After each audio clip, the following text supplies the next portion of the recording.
अक़ूलु व बिल्लाहि तौफ़ीक़। अल्हम्दुलिल्लाहि रब्बिल आलमीन वस्सलातु वस्सलामु अलल मबऊस रहमतल लिल आलमीन सय्यिदिना मुहम्मदिन व अला आलिहि व अस्हाबिहि अजमईन व अशहदु अन ला इलाहा इल्लल्लाहु वहदहु ला शरीका लहु व अशहदु अन्न मुहम्मदन अब्दुहु व रसूलुहु बअसहु बैन यदयि स्साअति बशीरन व नज़ीरा व दाइयन इलल्लाहि बिइज़्निहि व सिराजन मुनीरा सल्लल्लाहु अलैहि व अला आलिहि व अस्हाबिहि व सल्लम तस्लीमन कसीरा। अम्मा बअद, रब्बि इश्रह ली सदरी व यस्सिर ली अमरी वहलुल उक़दतम मिन लिसानी यफ़क़हू क़ौली। अल्लाहुम्मा अन्फ़अना बिमा अल्लमतना व अल्लिमना मा यनफ़अुना व ज़िदना इल्मा। अल्लाह रब्बुल इज़्ज़त की तौफीक से आप हज व उम्रा तरबीती वर्कशॉप के अंदर शरीक हैं। इस कोर्स को कुरान और सुन्नत के दलाइल की रोशनी में मुरतब किया गया। कोर्स को तरतीब देने के बाद उलमाए किराम की एक पूरी टीम ने अल्हम्दुलिल्लाह इस कोर्स को रिव्यू किया, इसको देखा, जिनमें डॉक्टर मोहम्मद इशफाक साहब और इसी तरह हाफिज नसरुल्लाह खालिद साहब शामिल हैं। 2 घंटे पर यह कोर्स मुश्तमिल है। इसको सीरत एकेडमी और यूक्यू टीम की तरफ से करवाया जा रहा है और इंशाअल्लाह कोर्स की रिकॉर्डिंग भी कोर्स के आखिर में आप लोगों को फराहम कर दी जाएगी। तो इस कोर्स के अंदर हमारे जो मौज़ूआत हैं वो ये 16 मौज़ूआत होंगे जो कि आपके सामने लिखे हुए हैं।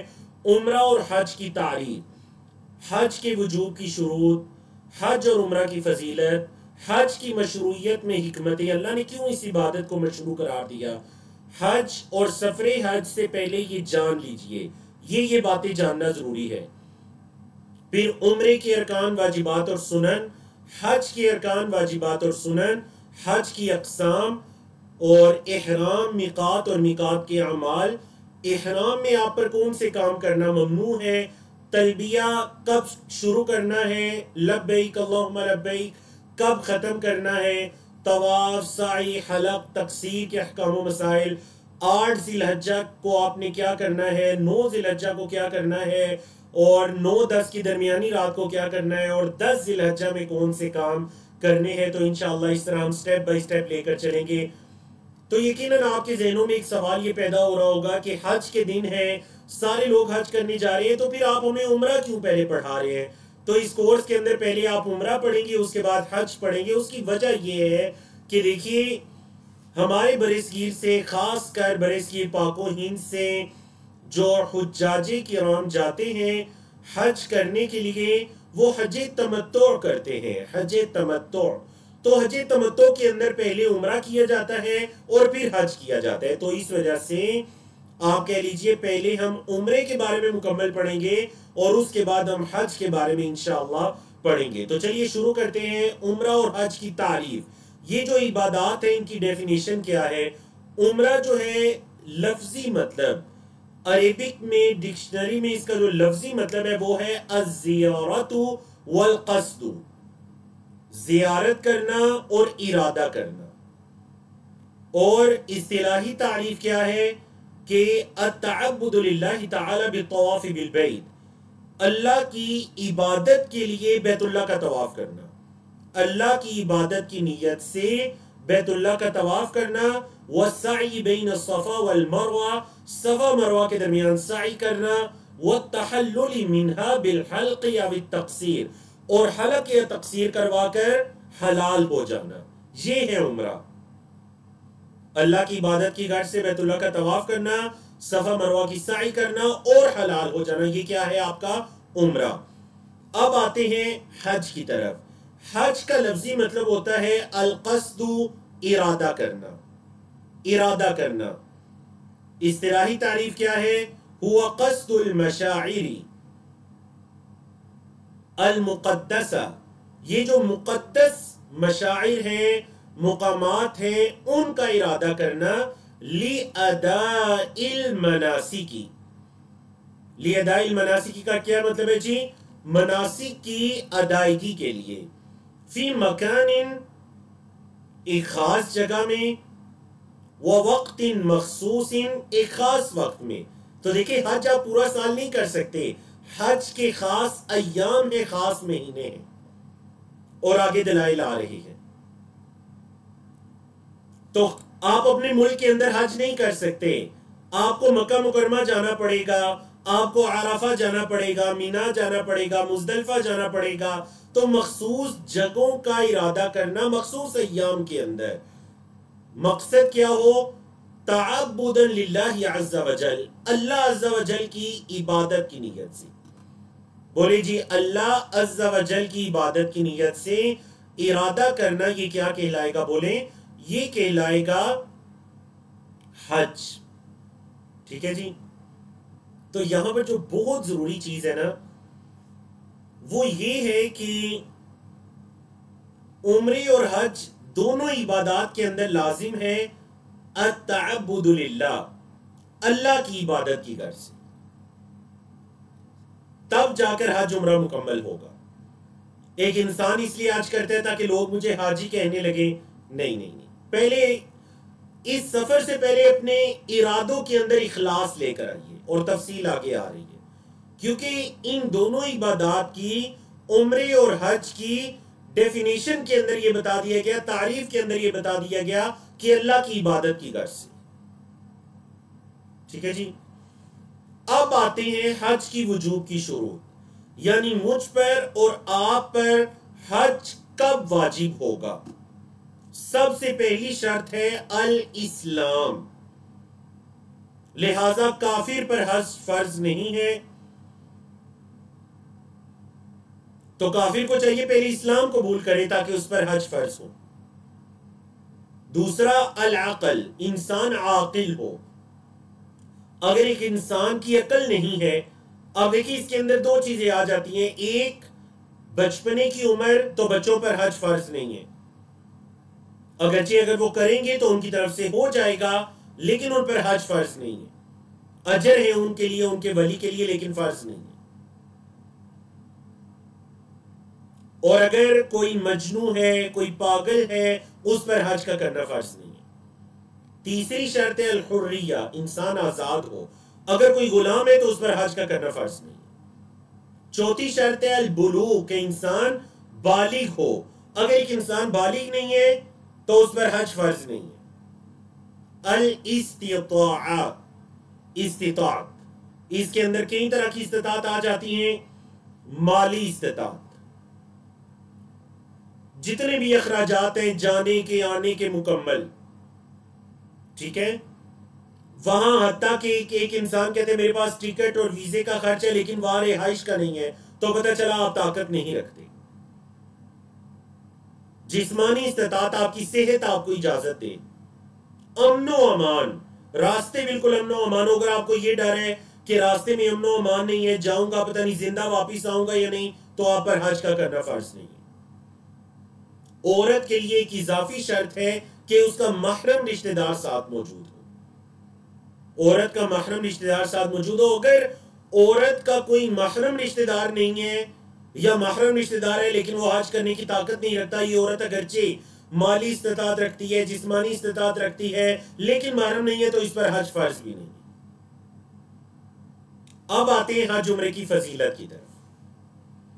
पहली हदीस सही बुखारी की, हजरत अबू हुरैरा रज़ी अल्लाह तआला अन्हु की रिवायत, कहते हैं मैंने नबी करीम सल्लल्लाहु अलैहि वसल्लम को सुना, आप फरमा रहे थे मन हज्ज लिल्लाहि फलम यरफुस वलम यफसुक, जिस शख्स ने हज किया उस हज के अंदर उसने कोई फुहश बात नहीं की, जुबान की भी हिफाजत की, कोई गुनाह का काम भी नहीं किया, रजअ कयौमी वलदतहु उम्मु, ऐसे वापिस आएगा उस दिन की तरह जिस दिन उसकी मां ने उसको जना था, बिल्कुल गुनाहों से पाक साफ होकर। अल्लाह अकबर। दूसरी हदीस भी हजरत अबू हुरैरा रज़ी अल्लाह तआला अन्हु की रिवायत है, कहते हैं नबी करीम सल्लल्लाहु अलैहि वसल्लम से सवाल किया गया अय्युल अमाली अफल, आप सल्लल्लाहु अलैहि वसल्लम से सवाल किया गया ए बताइए, ए मोहम्मद सल्लल्लाहु अलैहि वसल्लम बताइए सबसे अफजल अमाल कौन से हैं।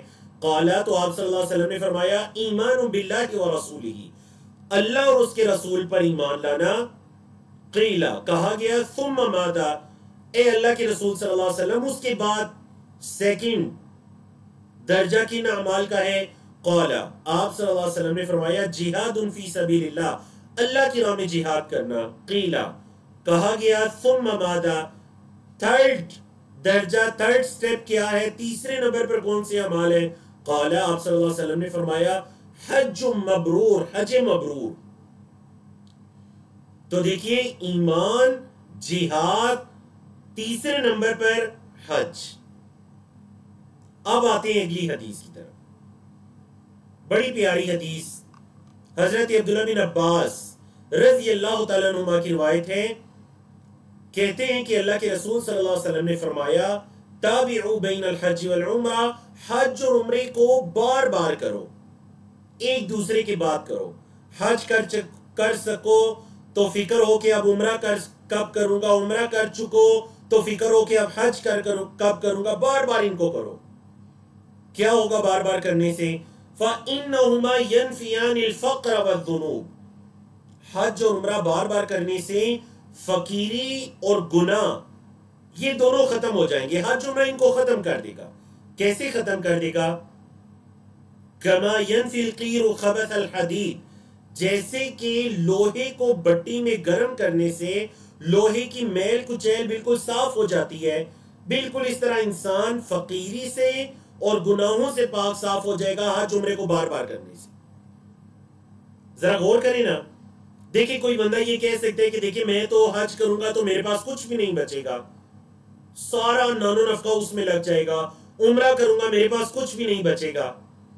अल्लाह के रसूल सल्लल्लाहु अलैहि वसल्लम ये जमानत दे रहे हैं सही हदीस के अंदर कि हज उम्रा बार बार करने से तुम्हारी फकीरी भी दूर हो जाएगी और तुम्हारे गुनाह भी दूर हो जाएगी। तो कभी ये ना डरिए।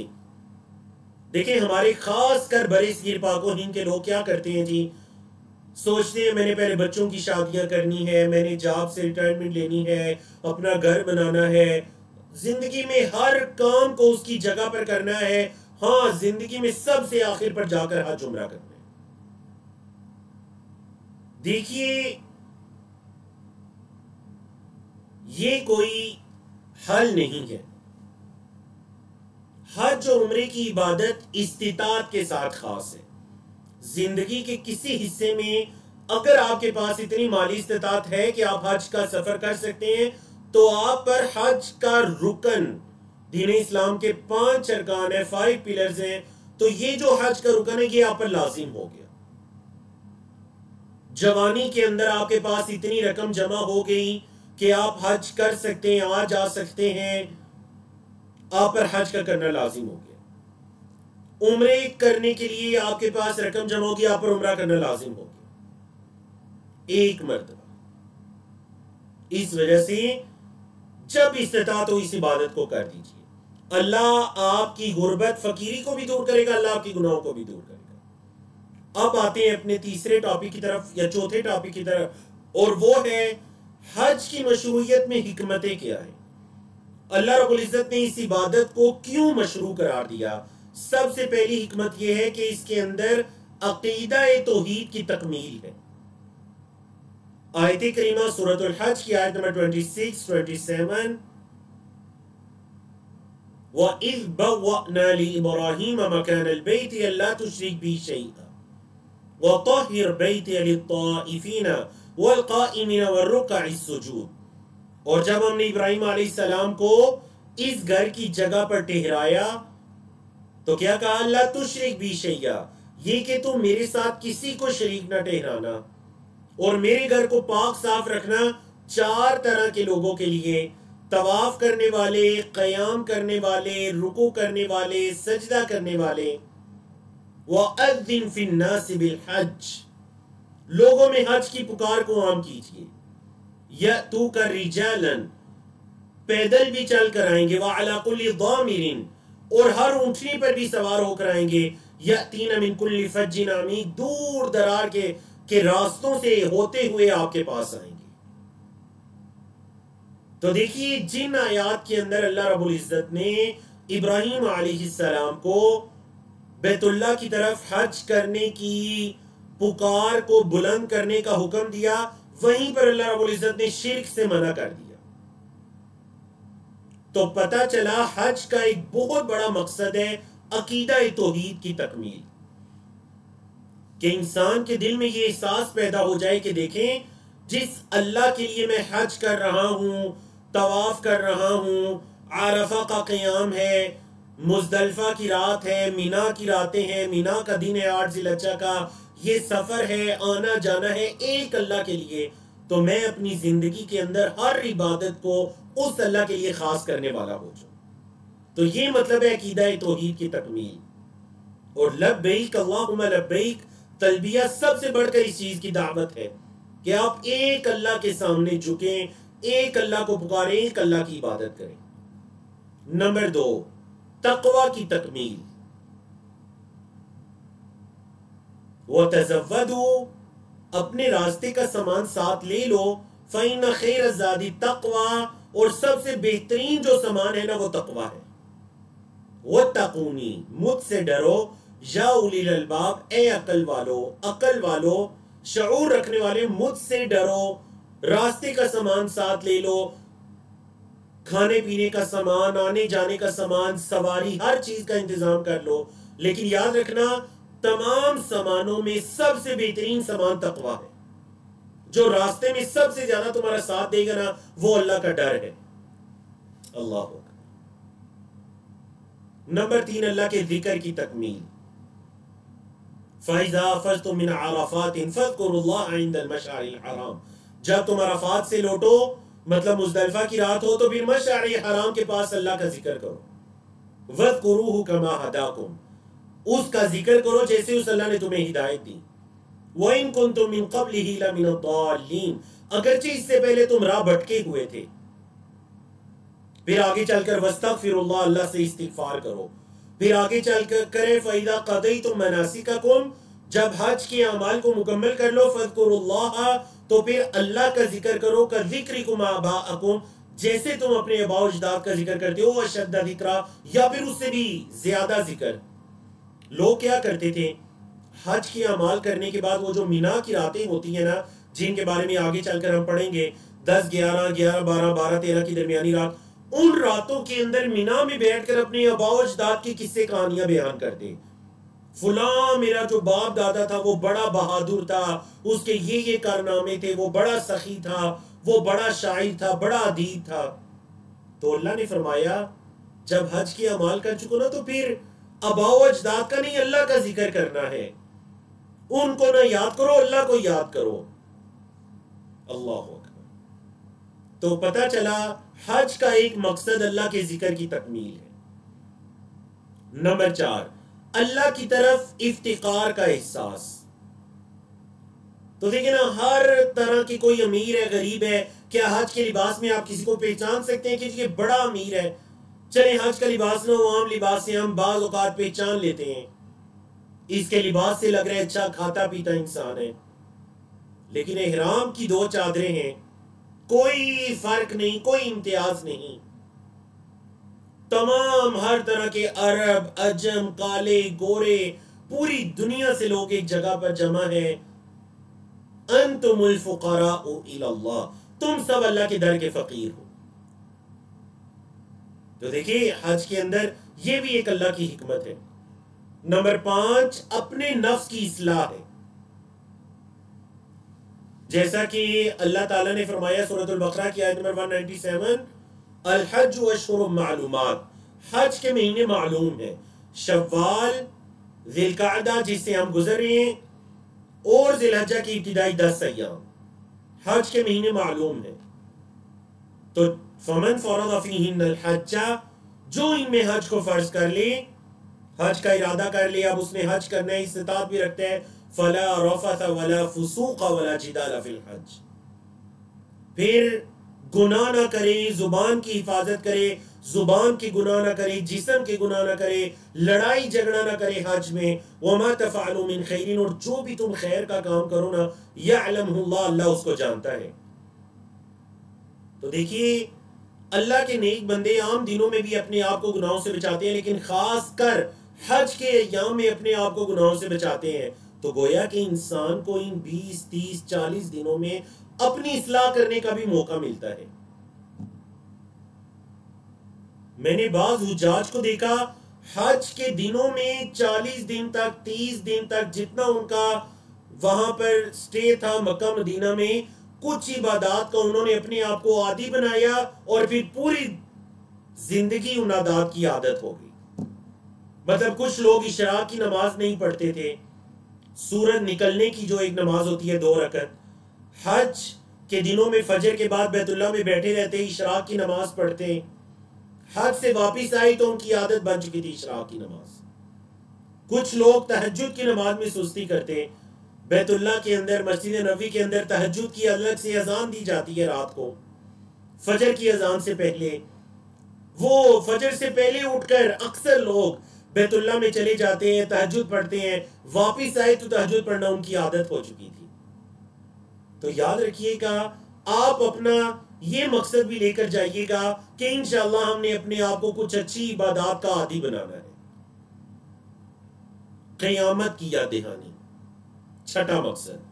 देखिए, दुनिया के कोने कोने से लाखों की तादाद में हुज्जाज अराफात, मुज़दलिफा, मिना वगैरह में जमा होते हैं। तो क़यामत का दिन भी है, उसकी भी याद दहानी है कि पूरी दुनिया से लोग इसी तरह अल्लाह रब्बुल इज़्ज़त के सामने जमा हो जाएंगे।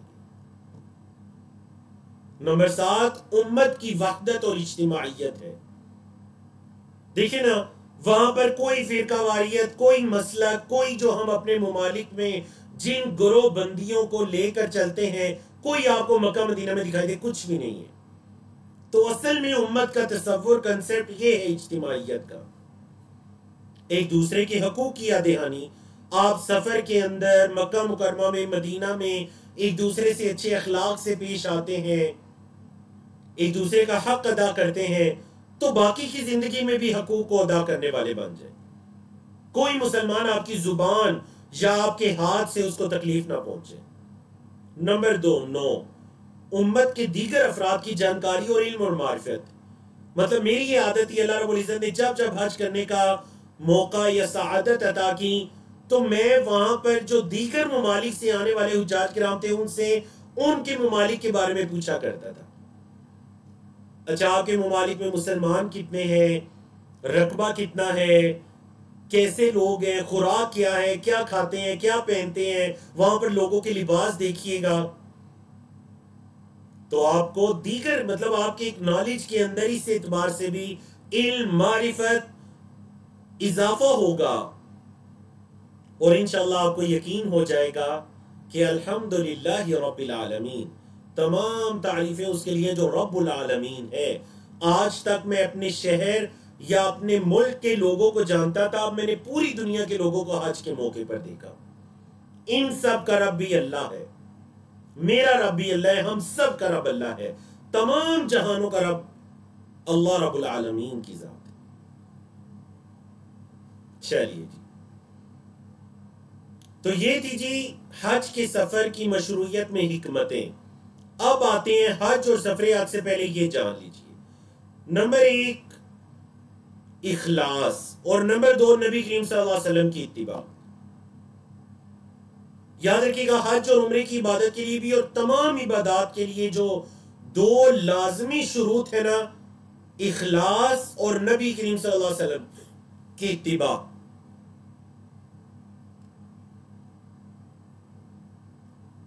मतलब हर तरह की रियाकारी से अपने आप को बचाना। और जरा चैट में बताइए कि इस वक्त रियाकारी का सबसे बड़ा जो एक चीज जिसमें खुद हम अपने आप को डाल देते हैं हज और उम्रे के मौके पर, वो क्या चीज है? कि जो इस दौर के अंदर शैतान एक बहुत बड़ा हम पर हमला आवर होता है। बिल्कुल माशाल्लाह, जो बात दुरुस्त आ रहे हैं, बारकल्लाहु फीकुम, वो है तस्वीर बनाना, कैमरे को यूज करना, पिक्चर्स। ठीक है, हम नीयत अल्लाह जानता है आपकी क्या नीयत थी। कोई इंसान ये भी कह सकता है कि हज उम्रे की इबादत को दीगर लोगों तक पहुंचाना, मेरी तो नीयत बिल्कुल खालिस थी अकारी, तो अल्लाह आपको आपकी नीयत के बराबर या आपकी नीयत के मुताबिक अल्लाह आपको अजर देगा। लेकिन देखिए, बाज़ औक़ात शैतान नीयत के अंदर ये वसवसा भी लाता है कि देखिए, जब लोग बैतुल्लाह में मेरी तस्वीर देखेंगे, इहराम की हालत में तस्वीर देखेंगे, तो ये चीज बहुत ज्यादा इंसान को रियाकारी की तरफ ले जाने वाली। तो देखिए, शरीयत इस्लामिया में ना सिर्फ गुनाहों से मना किया गया, बल्कि हर वो चीज जो गुनाह तक लेकर जाती है उससे भी मना किया गया। अल्लाह ने फरमाया ला तक़रबु ज़िना, इस फहाशी के करीब भी नहीं जाना। क्या मतलब हर वो काम जो इसके करीब लेकर जाने वाला है वो भी नहीं करना। तो बिल्कुल इस तरह हर वो काम जो रियाकारी के करीब लेकर जाने वाला है वो काम भी ना कीजिए। चाहे वो आपका कैमरा है, आपका स्टेटस अपडेट करना है, दूसरों को बताना है, कोई भी ऐसी चीज है, कोशिश कीजिए इन इबादत को अल्लाह के लिए खालिस रखिए। जिसके लिए आप कर रहे हैं वो अच्छी तरह से जानता है कि आप कहां पर हैं। कुछ अपडेट करने की जरूरत नहीं। उसको पता है कि आप बैतुल्लाह के अंदर है, अभी आप मिना में हैं, अभी आप आराफा में है, मुजदलिफा में, उसको पता है। नंबर 2, नबी करीम सल्लल्लाहु अलैहि वसल्लम की सुन्नत के मुताबिक हज को जानना। नंबर 3, सच्ची तौबा कीजिए। और सच्ची तौबा वो है जिसमें 4 शुरूत हों। नंबर 1, गुनाह को छोड़िए, उस पर शर्मिंदा हो, नदामत हो, दोबारा ना करने का पुख्ता अज़म हो, और अगर उस गुनाह का ताल्लुक अल्लाह के बंदों में से किसी के हक के साथ है तो उसके हक की वापसी हो। चौथा जो करने का काम है हज से पहले वो ये है कि अपने हलाल माल में से हज की अजीम इबादत को अदा करें, क्योंकि अल्लाह रब्बुल इज्जत हराम की कमाई को कबूल नहीं करता, और इस बारे में एक तफसीली हदीस भी है। नंबर 5, दौराने सफर अच्छे अखलाक का मुजाहिरा करना और दूसरों का ख्याल रखना। आपको पता है सलफ सालिहीन में से बाज अगर किसी शख्स की तारीफ करते कि जी माशाल्लाह वो बड़ा अच्छा इंसान है, तो वो पूछते कि क्या तुमने उसके साथ सफर किया। आपको पता है कि जो लफ्ज है ना अरबी जुबान में सफर, सीन फा रा, उर्दू में भी हम सफर करते हैं ट्रेवल करना, अरबिक में भी इसके लिए वर्ड है सीन फारा सफर, उर्दू और अरबी में एक ही लफ्ज है सफर। इसका लफ्जी मतलब है वाजे करना। तो सफर को सफर इसलिए कहा गया कि इसके अंदर लोगों के अखलाक वाजे हो जाते हैं, कौन कैसा अखलाक का मालिक है, कैसी आदात का मालिक है। सफर हर चीज को वाजे कर देता है, इसी वजह से इसको सफर कहा गया। तो सफर के अंदर अच्छे अखलाक का मुजाहरा कीजिए, अल्लाह के बंदों के हकूक की अदायगी कीजिए। तो चलते हैं जी उम्रे और हज के बारे में पढ़ने की तरफ। उम्रे और हज को हम 2 मरतबा पढ़ेंगे। पहली मरतबा हम देखेंगे कि उम्रे के अरकान कौन से हैं, वाजिबात कौन सी हैं और सुनन कौन से हैं, और दूसरी मरतबा हम तरतीब के साथ पढ़ेंगे कि ये काम आपने उम्रे के अंदर स्टेप बाय स्टेप ये वाले काम करने हैं और हज के अंदर स्टेप बाय स्टेप ये वाले काम करने हैं। ठीक है जी, याद रखिएगा आप हज और उम्रे के अंदर जो काम भी करेंगे या तो वो रुकन होगा या वो वाजिब होगा या वो सुन्नत या मुस्ताहब अमल होगा। ठीक है, तो सवाल ये पैदा हुआ कि रुकन, वाजिब और सुन्नत या मुस्ताहब, रुकन, वाजिब, सुन्नत, इन तीनों में फर्क क्या है।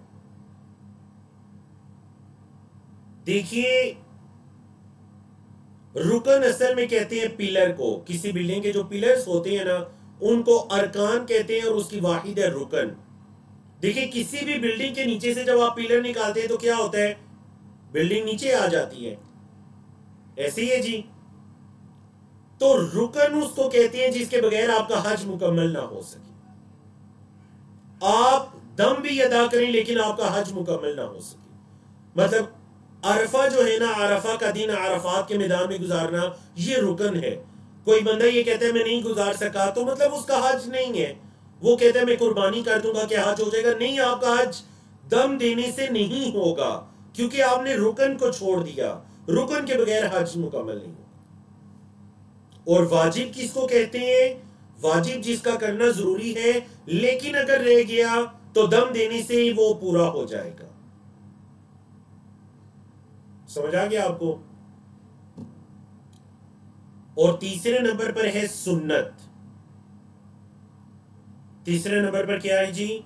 सुन्नत। सुन्नत अगर कर ली तो इंशाअल्लाह आपका हज उम्रा मजीद अच्छा हो जाएगा। और आज हम यहां पर नबी करीम सल्लल्लाहु अलैहि वसल्लम की सीरत की रोशनी में मुख्तलिफ सुन्नतों को, मुस्तहब्बात को, अमाल को सीखने के लिए ही जमा हुए हैं। तो सुन्नत अगर की तो अमल और अच्छा हो जाएगा, और अगर रह गई तो आप पर कोई कफारा वगैरह नहीं है, कोई दम वगैरह नहीं है, आपका हज उम्रा बिल्कुल दुरुस्त है। ठीक है जी। तो हाजी को इल्म होना चाहिए अरकान का, वाजिबात का, सुनन का, ताकि वो अच्छी तरह से हज के अमाल कर सके। अब देखिए, पहले हम आते हैं उम्रे के अरकान कौन से हैं, वाजिबात कौन से हैं और सुनन कौन से हैं, फिर आते हैं हज की तरफ। अरकान, उम्रे के अरकान कौन से हैं? सबसे पहला रुकन है अल इहराम। अच्छा, यहां पर फर्क कीजिएगा, चूंकि हम उर्दू जुबान में जो लिबास पहनते हैं उसको भी इहराम कहते हैं, इहराम की चादरें, इहराम।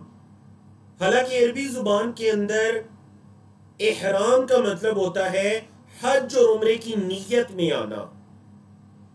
तो जब आप मीकात से गुजरते हैं, उसका जिक्र आगे आ रहा है, मीकात से गुजरते हैं और आप कहते हैं अल्लाहुम्मा लब्बैका हज्जन, या फिर आप कहते हैं अल्लाहुम्मा लब्बैका उम्रतन, या आप कहते हैं अल्लाहुम्मा लब्बैका उम्रतन मुतमत्तिअन बिहा इलल हज।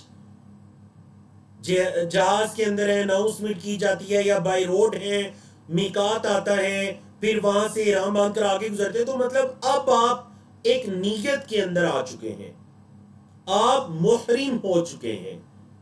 ये इस नीयत के अंदर आना, इहराम की हालत में आना, ये रुकन में से है। नंबर 2, अत-तवाफ, बैतुल्लाह का तवाफ करना। नंबर 3, अस्साई बैन अस्सफा वल मरवा, सफा मरवा की साई करना। बोले जी, सफा मरवा की साई करना। तो ये 3 क्या है उम्रे के अरकान। वाजिबात कौन से हैं? नंबर 1, अन यकून अल इहराम मिन अल मीकात। पहला वाजिब ये है कि आपने इहराम मीकात से पहनना है, और आगे तफसील आ रही है कि अगर आप मीकात से ना पहनना चाहे, कोई इंसान जहाज में बैठने से पहले एयरपोर्ट से पहन ले, तो वो भी जायज है, आगे तफसील आ रही है। और नंबर 2, दूसरा वाजिब क्या है?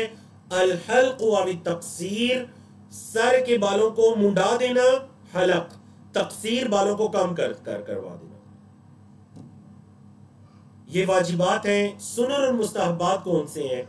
मतलब तवाफ के दौरान रब्बना आतिना फिद दुनिया हसना, ये जिक्र करना, या फिर अपने दाएं कंधे को नंगा रखना, या जिस्म को हरकत देना पहले 3 चक्रों में, या साई के दरमियान थोड़ा सा तेज भागना, ये सब सुन्नतें हैं, मुस्तहबात हैं। कर लिए तो उम्रा हज और अच्छा हो जाएगा, नहीं किए तो आपकी इबादत बिल्कुल सही। ये तो आपने पढ़े जी उम्रे के अरकान, वाजिबात और सुनन। अब आइए हज के अरकान, वाजिबात और सुनन की तरफ। हज के अरकान कौन से हैं? नंबर 1, अल इहराम। क्या मतलब? वही जो हम पढ़ कर आए हैं, मतलब हज और उम्रे की नीयत के अंदर आ जाना। नंबर 2, अल वकूफ बि आरफा, आरफा के अंदर ठहरना, वकूफ करना, मैदान अराफात में वकूफ। ये भी क्या है? हज के अरकान में से एक रुकन है। और नंबर 3, तवाफुल इफादा, जिसको तवाफी ज़ियारा भी कहते हैं, और ये 10 ज़िलहज्जा को किया जाता है। ये भी हज के अरकान में से एक रुकन है। और अगर 10 ज़िलहज्जा को ना करना चाहें, 11, 12, 13 को करना चाहें, या फिर हज जो आपका तवाफे वदा है उसके साथ करना चाहें, तो ये भी बिल्कुल जायज है। और नंबर 4 है अस्साई बैन अस्सफा वल मरवा, सफा और मरवा के दरमियान साई करना, हज की साई करना। पहले जी साई का जिक्र था, वो उम्रे की साई थी, अब ये है हज की साई। तफसील आगे आ रही है। ये तो जी हज के अरकान थे। अब आइए हज के वाजिबात की तरफ। हज के कुल 7 वाजिबात हैं। पहला वाजिब क्या है? यकून अल इहराम मिन अल मीकात, कि हाजी जो इहराम बांधे वो मीकात से बांधे। मीकात क्या है, इसकी तफसील आगे आ रही है चंद मिनट के बाद। दूसरा वाजिब है अल वकूफ बि अरफा इलल गुरूब, मगरिब के वक्त तक आरफा में ठहरना, जवाल से लेकर सूरज जब मगरिब की तरफ जाना शुरू हो, मतलब जोहर का वक्त, जवाल के वक्त से लेकर मगरिब के वक्त तक आरफा में ठहरना। देखिए पहले रुकन गुजरा था अरफा में मुतलक वकूफ, वो रुकन है, लेकिन इस टाइम को पूरा करना ये वाजिब है। मतलब अगर आप कुछ देर के लिए गए तो आपका रुकन अदा हो जाएगा। नंबर 3, अल मबीतु बिल मुज़दलिफा, 9 और 10 ज़िलहज्जा की दरमियानी रात मुज़दलिफा में गुजारना। नंबर 4, अल मबीतु बिमिनन लिगैरि अस्हाबिल आज़ार, मिना के अंदर रातों को गुजारना, या यहां पर बल्कि ना ये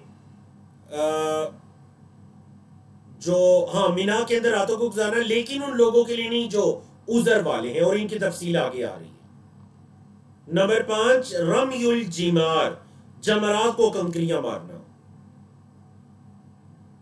नंबर 6, अल हल्क़ व तक़सीर, बाल मुंडवाना या कम करवाना। किस दिन जमरात को कितनी कंकरियां मारी जाएंगी, तफसील आ रही है। यहां पर हम सिर्फ अनावीन हेडिंग्स पढ़ रहे हैं।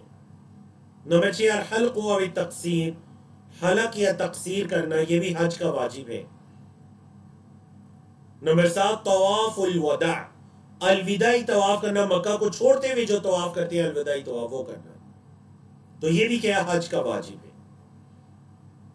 अब याद रखिएगा कि अगर कोई हाजी हज तमत्तो कर रहा हो या हज किरान कर रहा हो तो उस पर कुर्बानी करना भी वाजिब है। हज की 3 अक़साम है, तमत्तो, किरान, इफराद। तमत्तो और किरान के करने वाले पर कुर्बानी करना लाजिम है, हज इफराद करने वाले पर कुर्बानी करना लाजिम नहीं है। हज के सुनन मुस्तहबात कौन से हैं, इसके अलावा दीगर जितने भी अमाल हैं, तवाफ़े कुदूम, हज इफराद करने वाले जब मक्का में पहुंचे तो पहले जाकर तवाफ़े कुदूम करें, उसके बाद हज के अमाल को शुरू करें। फिर 8 ज़िलहज्जा को मीना में जाना, फिर 8 और 9 की दरमियानी रात मीना में गुजारना, यह भी मुस्तहब है। जब हज का तवाफ करें तो दाएं कंधे को नंगा रखें। मर्द हजरात जिस्म को हरकत दें, पहले 3 चक्रों में हजरे अस्वद को बोसा देना, सफा मरवा की पहाड़ी के ऊपर तक चढ़ना, ये सारी चीजें क्या है, ये मुस्तहबात कहलाते हैं। ठीक है जी। अब आते हैं हज की अक़साम की तरफ। हज की 3 अक़साम है, हज तमत्तो, हज क़िरान और हज इफराद। पहली किस्म है हज तमत्तो। तमत्तो का लफ्ज़ी मतलब है फायदा उठाना।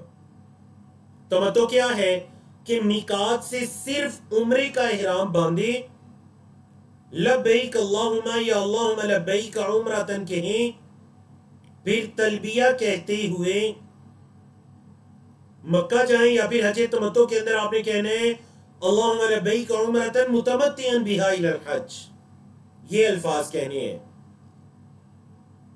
जाएं, जाकर बैतुल्लाह का तवाफ करें, मकाम इब्राहिम के पास 2 रकते पढ़ें, सफा मरवा की साई करें, बाल कटवाएं या मुंडवा दें और इहराम को खोल दें। उम्रा किया, आप बिल्कुल उम्रे से हलाल हो गए और आम हालत के अंदर आप जिंदगी बसर करें। अब इहराम की पाबंदियों से आप क्या बिल्कुल आजाद हैं। फिर 8 ज़ुल्हिज्जा को हज का इहराम बांधें और हज के मनासिक को अदा करें। ये क्या कहलाते हैं, हज तमत्तो। हज तमत्तो करने वाले को मुतमत्ते कहते हैं। तो देखिए क्या फायदा उठाया हाजी ने। हाजी ने असल में फायदा ये उठाया कि उसने पहले जाकर उम्रा किया, फिर इहराम खोलकर हलाल हो गया और फिर हज के दिनों में हज किया। अलग से उम्रा किया, फिर अलग से हज कर रहे हैं, तो माशाल्लाह उम्रे की इबादत भी कर ली, अब हज भी करेगा। हज तमत्तो है। हमारे बड़े सगीर पाको हिंद के जो अक्सर हाजी हैं वो हज तमत्तो करते हैं। और वल्लाहु आलम दुरुस्त बात भी यही है कि सबसे अफजल तरीन हज हज तमत्तो है, क्योंकि अल्लाह के रसूल सल्लल्लाहु अलैहि वसल्लम ने भी इसकी तमन्ना की थी और बाज दीगर भी उलमा के अकवाल मौजूद है। ठीक है जी। अब आते हैं हज क़िरान की तरफ। बारकल्लाहु फीकुम, एक वजाहत के आप के जो सवालात हैं वो आप क्वेश्चन आंसर की विंडो में पूछिए। अल्हम्दुलिल्लाह मेरे साथ टीम के लोग मौजूद हैं, उलमाए किराम भी मौजूद हैं, हाफिज मुआज भाई माशाल्लाह मौजूद हैं। वो आपके सवालात के जवाब साथ साथ भी देते रहेंगे क्वेश्चन आंसर की विंडो में इंशाल्लाह। और अगर कोई सवाल बाकी बचते हैं तो सेशन के आखिर पे हम देंगे। हज की दूसरी किस्म है हज क़िरान। क़िरान का लफ्जी मतलब है मिलाना, क्योंकि इसमें हज और उम्रे को मिलाया जाता है, इसलिए इसे क़िरान कहते हैं। मिकात से हज और उम्रे दोनों का इहराम बांधें, मक्का पहुंचकर उम्रा करें, फिर एहराम खोलना नहीं है। देखिए तमत्तो में ये हुआ था कि आप एहराम खोलकर हलाल हो गए थे, एहराम की पाबंदियों से निकल आए थे, फिर 8 जिलहज्जा को हज का एहराम बांधकर आप बिना में गए। लेकिन क़िरान में क्या हुआ, आप मक्का आए, उम्रे के अमाल किए और एहराम के अंदर ही बाकी है, एहराम के अंदर है, यहां तक कि 8 जुलहज्जा आ गया और फिर आप 8 जुलहज्जा को एहराम बांध कर क्या करेंगे, और आपने एहराम पहले से बांधा हुआ है, आप एहराम की हालत में है, 8 जिलहज्जा को आप उसी एहराम की हालत में मीना चले जाएंगे। हज क़िरान करने वाले को क़ारिन कहते हैं। हज की तीसरी किस्म है हज इफराद। इफराद फर्द से है, जिसके माने है अकेले। तो हाजी चूंकि सिर्फ हज की इबादत करता है तो इसे हज इफराद कहते हैं। इस सूरत में सिर्फ हज की नियत करके इहराम बांधे, तवाफ़े कुदूम और साई करें मगर इहराम न खोले। जब मक्का में पहुंचे तवाफ़े कुदूम, पूरे उम्रे के अमाल नहीं करने, तवाफ़े कुदूम वगैरह करने के बाद क्या करें, आप एहराम की हालत में रहें और 8 जिलहज्जा को आप मिना चले जाएं और फिर हज के सारे मनासिक को अदा करें। और हज इफराद करने वाले को क्या कहते हैं, मुफरिद, क्योंकि इसमें वो उम्रा नहीं कर रहा होता, सिर्फ हज करते हैं, इस वजह से इफराद, सिर्फ अकेला हज करने वाला। ठीक है। तो हज क़िरान और इफराद एक ही जैसे हैं, बस इनमें फर्क ये है, दोनों ने मक्का पहुंचकर इहराम की हालत में रहने हैं और फिर 8 जिलहज्जा को हज के अमाल शुरू कर देने हैं। बस फर्क ये है कि क़िरान के करने वाले पर कुर्बानी लाजिम है और इफराद करने वाले पर कुर्बानी नहीं है। अब हम आते हैं जी हज के अमाल की तरफ, इहराम और मीकात। तो हम बता कर आए हैं कि इहराम का मतलब है हज और उम्रे की नीयत में आना। हाजी जब मीकात पर पहुंचेगा तो वो वहां से आगे बढ़ने से पहले पहले नियत करेगा, जिससे वो हालत इहराम में आ जाएगा और वो क्या कहलाएगा, वो मुहरिम कहलाएगा, मुहरिम।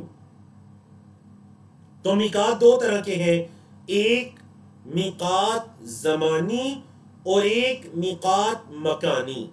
ज़मानी मतलब ज़माने के एतबार से, और वो है जिसके बारे में हम आयत करीमा पढ़ कर आए, अल हज अशहुरुम मालूमात, हज के महीने मालूम है, शव्वाल है, दिलकादा है और जुल्हज्जा की इब्तिदाई 10 अय्याम है। और मीकात मकानी से कौन सी जगह मुराद है, वो जो अल्लाह के रसूल सल्लल्लाहु अलैहि वसल्लम ने इहराम के लिए मुंतखब फरमाई। और हज या उम्रा करने वाले के लिए जायज नहीं है कि वो बगैर इहराम के इन जगहों से तजावुज करे। आप जरा देखें वो कौन सी जगह है। मिकात 5 है। कितने मिकात हैं जी? 5। अगर कोई रियाज या नजद का ये जो इलाका कहलाता है, कसीम, दमाम, ये सारे इलाके रियाज के इर्द गिर्द के, अगर कोई इस तरफ से आ रहे हैं तो वह सैलुल कबीर नामी जगह से इहराम बांधेगा जो ताइफ के अंदर है। तो ये एक मिकात है सैलुल कबीर। इराक से अगर कोई आ रहा है तो ज़ाती एक नामी जगह से, मदीना से कोई आ रहा है तो दुल्हुलैफा नामी जगह से, और अगर कोई शाम से आ रहा है तो वो जोहफा नामी जगह से, और अगर कोई यमन से आ रहा है तो वो यलमलम नामी जगह से। और याद रखिएगा, हम जो बरेसगीर पाको हिंद से ताल्लुक रखने वाले हुज्जाज है ना, हमारा मीकात भी यलमलम बनता है। तो ये वो हदीस है सही बुखारी की जिसके अंदर नबी करीम सल्लल्लाहु अलैहि वसल्लम ने इन मवाक़ीत को बयान किया था। अच्छा, यहाँ पर एक बड़ी दिलचस्प बात है जो उलमाए किराम ने कही कि नबी करीम सल्लल्लाहु अलैहि वसल्लम ने शाम वालों के लिए भी मिकात मुकर्रर कर दिया, इराक वालों के लिए भी मिकात मुकर्रर कर दिया। हालांकि आप सल्लल्लाहु अलैहि वसल्लम के ज़माने में शाम और इराक से कोई बंदा भी ऐसा नहीं था जिसने इस्लाम कबूल किया हो, लेकिन आप सल्लल्लाहु अलैहि वसल्लम ने उनके लिए भी मिकात मुकर्रर कर दिया, क्योंकि आप सल्लल्लाहु अलैहि वसल्लम को यह यकीन था कि इस्लाम फैलेगा, आने वाले वक्त में हर तरफ इस्लाम फैलेगा, तो यकीनन उन जगहों से भी लोग आएंगे। और इतनी हिकमत के साथ देखें, आप सल्लल्लाहु अलैहि वसल्लम ने बैतुल्लाह की पांचों अतराफ में मवाक़ीत को मुकर्रर कर दिया। फरमाया ये इनके लिए जो इन इलाकों के लोग हैं, ना सिर्फ इनके लिए बल्कि जो इन इलाकों के रास्ते से गुजर कर आएगा, जिसके रास्ते के अंदर ये इलाके आ रहे हैं, वो भी यहीं से इहराम बांध कर आएंगे। अल्लाह अकबर। तो ये है जी मवाक़ीत, जमा है मवाक़ीत और वाहिद है मीकात। इंशाअल्लाह जब हुज्जाज जहाज में होंगे तो अनाउंसमेंट क्या होगी? अनाउंसमेंट ये होगी कि अब हम मीकात पर पहुंचने वाले हैं, आप सब नियत कर लीजिए या इहराम बांध लीजिए। हाजी मीकात पर पहुंचकर 10 ज़ैल अमाल करेंगे। मर्द हजरात को चाहिए कि जो भी उनके गैर जरूरी बाल वगैरह हैं वो सफर से पहले ही काट लें। कुछ लोग ये समझते हैं कि नहीं जी, लाजिमन मीकात पर पहुंचकर सफाई करने नहीं, ये जरूरी नहीं है। आप सफर के शुरू होने से पहले ही सफाई का एहतिमाम कर लीजिए। मुस्तहब अमल है कि इहराम की चादरें ज़ेब तन करने से पहले, उनको पहनने से पहले गुस्ल करें, जिस्म पर खुशबू लगा लें, जिस्म पर, चादरों पर नहीं। और 2 चादरें पहने, एक इजार के तौर पर और दूसरा ऊपर के जिस्म को ढकने के लिए। मुस्तहब अमल है कि वो चादरें सफेद हों। खवातीन के लिए भी ये मुस्तहब है कि वो गुस्ल करें और अपना रोजमर्रा का लिबास पहन ले जिससे उनका जिस्म अच्छी तरह ढका हुआ। बाद लोग ये समझते हैं जी खवातीन के लिए भी जरूरी है कि वो सफेद कलर का अबाया पहने या कोई भी ऐसा लिबास पहने जो सफेद कलर, तो नहीं, ये जो सफेद की शर्त है ये मर्द हजरात के लिए है। मर्द हजरात के लिए मुस्तहब अमल है कि उनके इहराम की चादरें सफेद हो। औरत कोई भी लिबास पहन सकती है। आप देखिए, जब आप मीकात पर हैं तो जाहिर बात है जहाज वगैरह में अगर आप सफर कर रहे हैं, अनाउंसमेंट होती है, तो जहाज के अंदर तो ये मुमकिन नहीं है कि आप लोग गुस्ल करें, तो या फिर बाज़ औक़ात जहाज में इहराम का बांधना भी बड़ा मुश्किल होता है, आप आसानी के साथ बांध नहीं सकते वो चादरें। तो इसलिए बेहतर ये है कि आप उससे पहले बांध लीजिए, एयरपोर्ट से बांध लीजिए या अपने घर से बांध लीजिए मजबूरी की हालत में, और गुस्ल कर लीजिए उससे पहले, पाक साफ वुजू की हालत में हो जाइए। या फिर जब अनाउंसमेंट होती है तो आप उस वक्त गुस्ल नहीं कर सकते जहाज में, तो वुजू वगैरह कर लीजिए। और मुस्तहब अमल है कि हाजी जब मीकात पर लिबास पहन ले, मर्द और खवातीन दोनों, तो ये अल्फाज कहें। जो सिर्फ उम्रा करने वाले हैं वो कहेंगे अल्लाहुम्मा लब्बैक उम्रतन। जो हज तमत्तो करने वाले हैं वो कहेंगे अल्लाहुम्मा लब्बैक उम्रतन मुतमत्तिअन बिहा इलल हज। हज क़िरान करने वाले अल्लाहुम्मा लब्बैक उम्रतन व हज्जन। और हज इफराद करने वाले कहेंगे अल्लाहुम्मा लब्बैक हज्जन। समझा कि आपको ये अल्फाज अदा करना भी मुस्तहब अमल है जुबान से। अब जरूरी तंबीहात, जो हम इबादत पढ़ेंगे ना, 7 जरूरी तंबीहात हैं। क्या मतलब जरूरी तंबीहात? जरूरी तंबीहात का मतलब ये है कि अगर लोगों के यहाँ इन अमाल के बारे में कोई ऐसा कंसेप्ट पाया जा रहा है जो दुरुस्त नहीं है, तो यहां पर हम वो सीख लेंगे। बाद लोग ये समझते हैं कि इहराम का जब लिबास पहनना जाता है या आप मिकात पर पहुंचते हैं तो इहराम पहनकर 2 रकत पढ़ना ये सुन्नत है। हालांकि अल्लाह के रसूल सल्लल्लाहु अलैहि वसल्लम से 2 रकत पढ़ना साबित नहीं है, इहराम की अलग से 2 रकत नहीं है। हाँ, अगर नमाज का वक्त है तो आप फर्ज नमाज अदा कीजिए। अगर आप वैसे मस्जिद में जाना चाहते हैं आराम करने के लिए या मस्जिद में कुछ देर ठहरने के लिए या फर्ज का इंतजार करने के लिए, तो ठीक है, तहियतुल मस्जिद, मस्जिद की 2 रकात पढ़ लीजिए। और अगर आप वुजू की रकात पढ़ना चाहते हैं, तहियतुल वुदू, तो वो पढ़ लीजिए। लेकिन इस नियत से 2 रकात पढ़ना कि ये इहराम की 2 रकात है, ये अल्लाह के रसूल सल्लल्लाहु अलैहि वसल्लम से साबित नहीं है।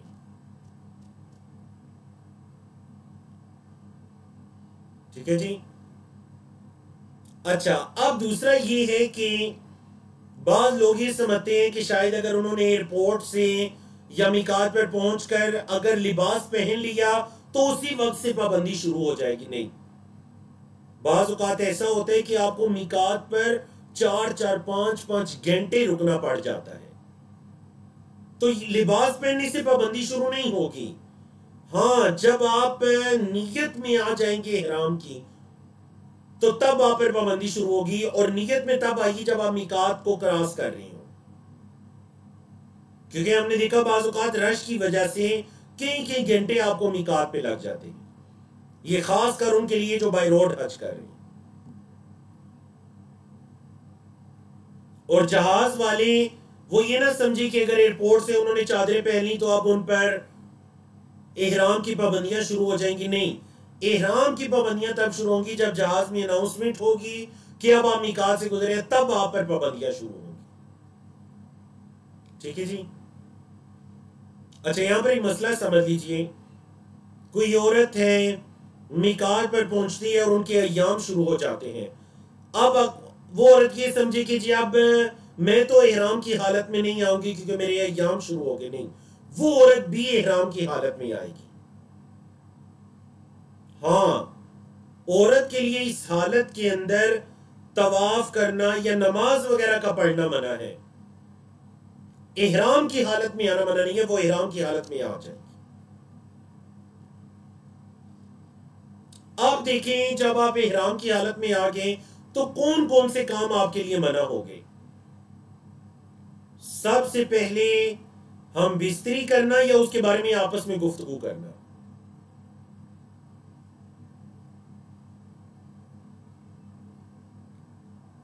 औरत को शहवत की नीयत से छूना या बोसा वगैरह लेना या आपस में ताल्लुकात की बातें करना की बिल्कुल इहराम की हालत में जायज नहीं है। नंबर 2, गुनाहों का इर्तिकाब आम हालत में भी मना है, लेकिन इहराम की हालत में खास कर मना कर दिया गया। नंबर 3, बिला वजह लड़ाई झगड़ा करना, जैसा कि हम सूरतुल बकरा की आयत करीमा 197 सेशन के शुरू में पढ़ चुके हैं।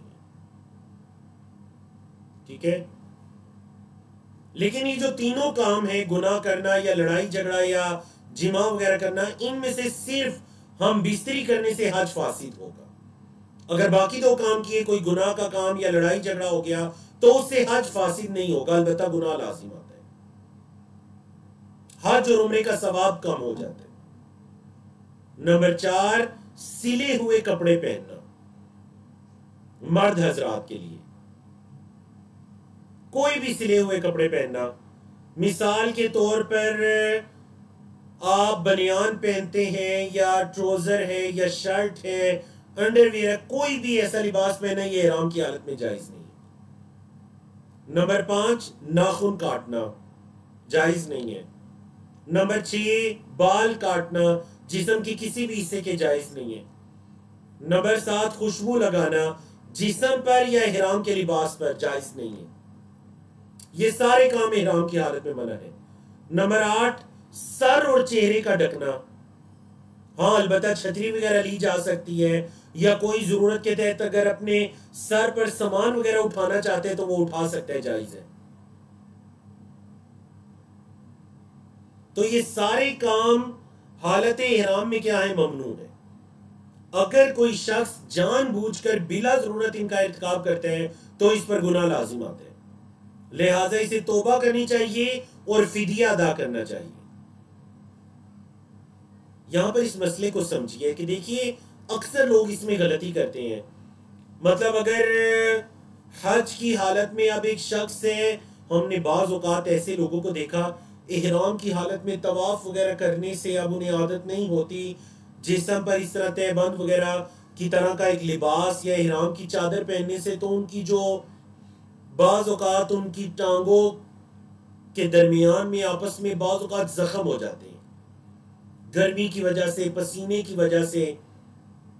अब वो ये चाहते हैं कि वो कोई अंडरवेयर वगैरह पहन ले ताकि वो हज उम्रे की इबादत को अदा कर सके, वरना वो बिल्कुल किसी बीमारी की हालत में चला जाएगा या जख्म हो जाएंगे।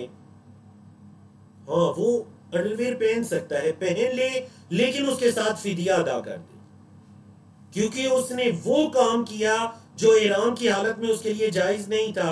अब उसने वो कर लिया जानबूझ के या मजबूरी के तहत, तो ठीक है वो कर ले, लेकिन साथ फिदिया अदा कर दे। एक सहाबी थे, नबी करीम सल्लल्लाहु अलैहि वसल्लम ने उनको देखा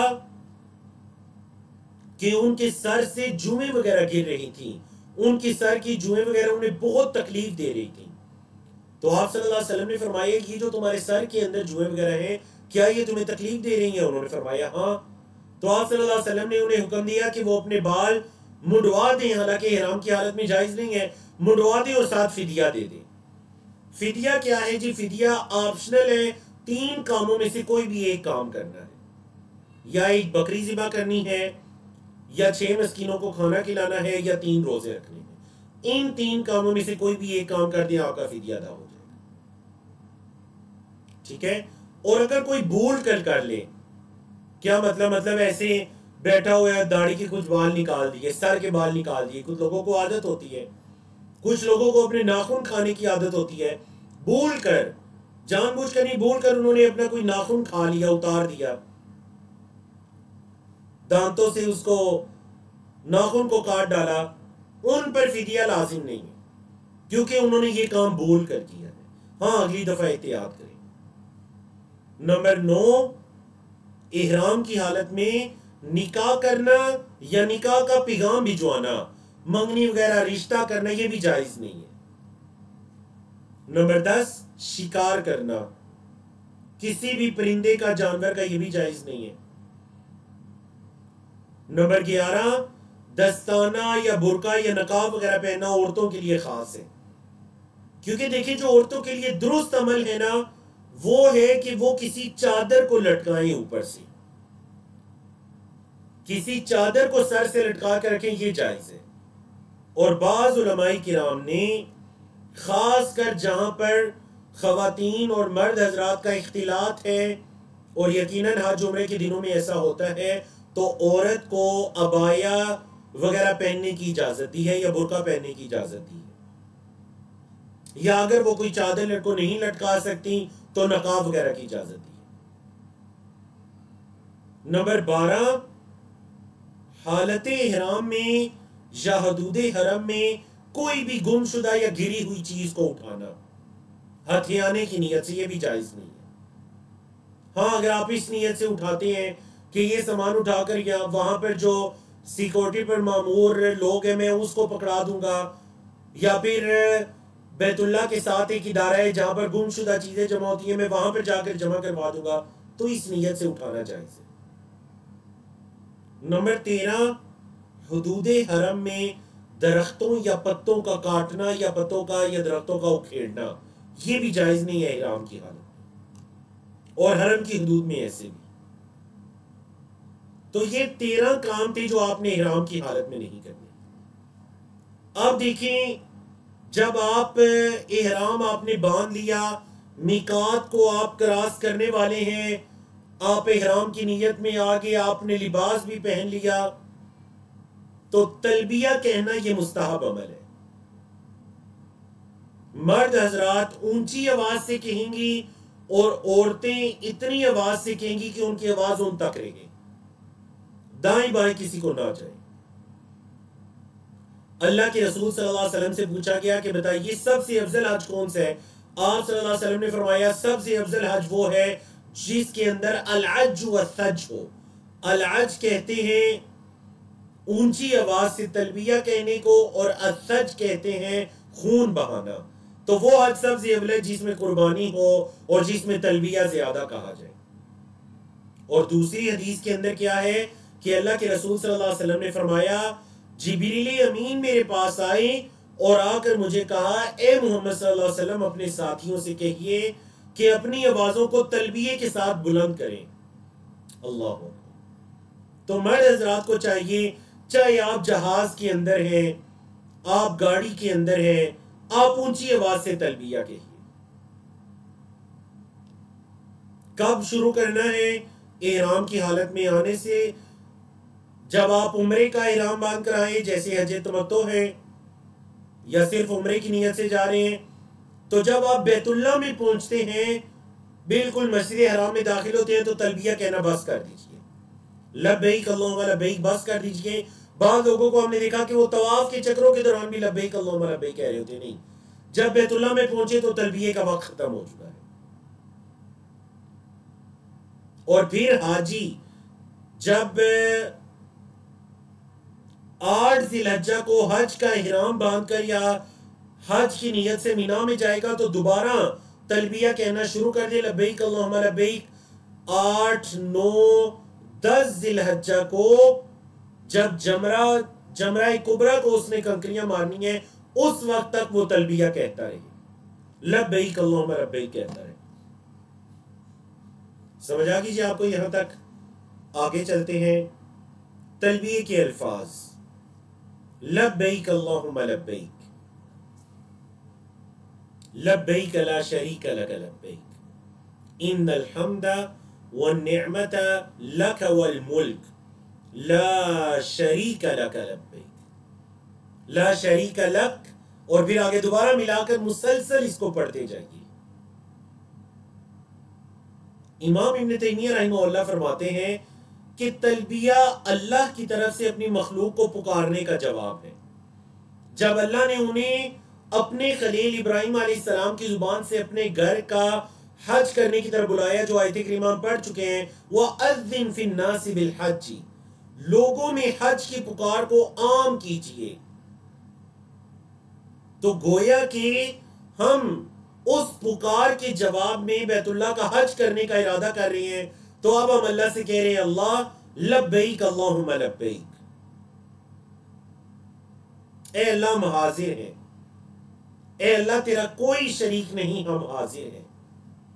तमाम तारीफें और हर एहसान, तमाम तारीफें तेरे लिए और एहसानात तुझी से हैं, तमाम नेमतें तेरी तरफ से हैं, बादशाहत भी तेरे लिए है। ला शरीक लक, अल्लाह तेरा कोई शरीक नहीं। अल्लाह अकबर।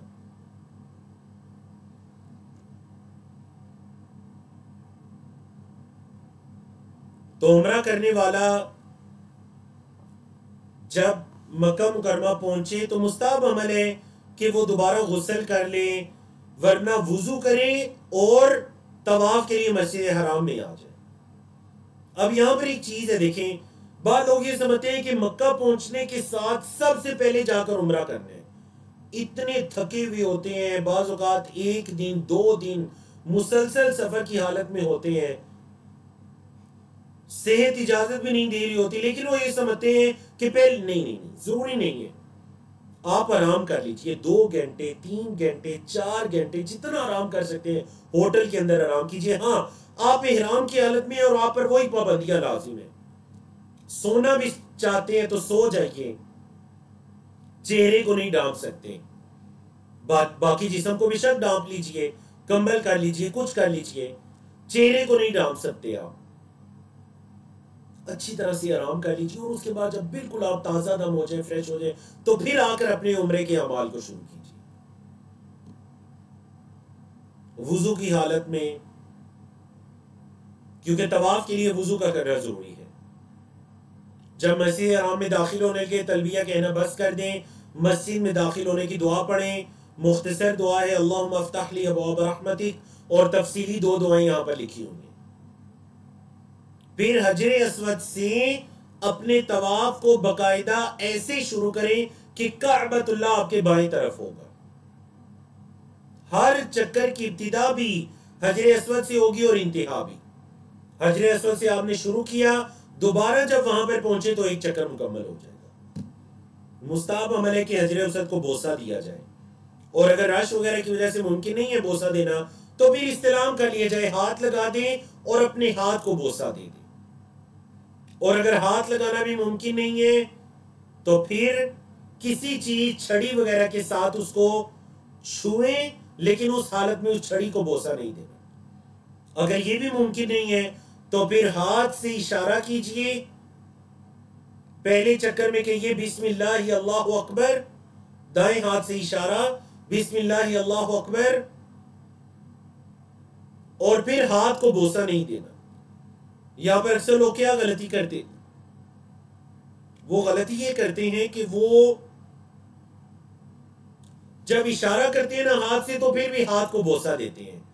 देखिए, बोसा देना तब था जब आपका हाथ हजरे अस्वद को टच किया।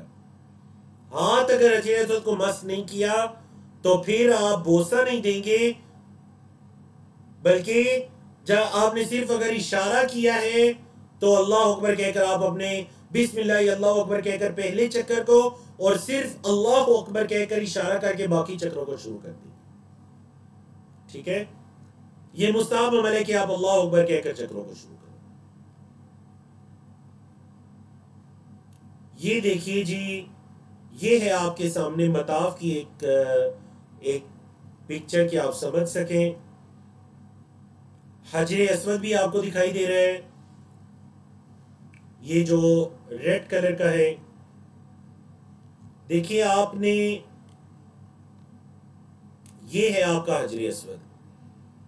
यहां से जब आपने तवाफ शुरू किया और यहां से होते हुए जब दोबारा यहां पे पहुंचे तो आपका एक चक्कर मुकम्मल हो जाएगा। ठीक है, फिर यहीं से दूसरा शुरू हो जाएगा, दोबारा पहुंचे तो 2 मुकम्मल, फिर पहुंचे तो 3 मुकम्मल, करते करते करते इस तरह आपके 7 चक्कर आपने मुकम्मल करने हैं। हर चक्कर की इब्तिदा अल्लाह अकबर से। पहले चक्कर की इब्तिदा बिस्मिल्लाह अल्लाह अकबर, और उसके बाद हर चक्कर की इब्तिदा अल्लाह अकबर से। और एक चीज के, ये जो रुकने यमानी है, मतलब कि ये वाला कोना और हजरे अस्वद, ये वाली जब साइड आएगी काबतुल्लाह की, तो आपने इस जगह पर ये दुआ पढ़नी है, रब्बना आतिना फिद दुनिया हसना व फिल आखिरति हसना व क़िना अज़ाबन नार। ठीक है जी, ये ग्रीन कलर की लाइट भी आपको वहां पर दिखाई देगी जहां से आपने अपने चक्रों को शुरू करना है। बिल्कुल हजरे अस्वद और सफा के ऊपर वो लाइट लगी होगी, आपको दिखाई देगी।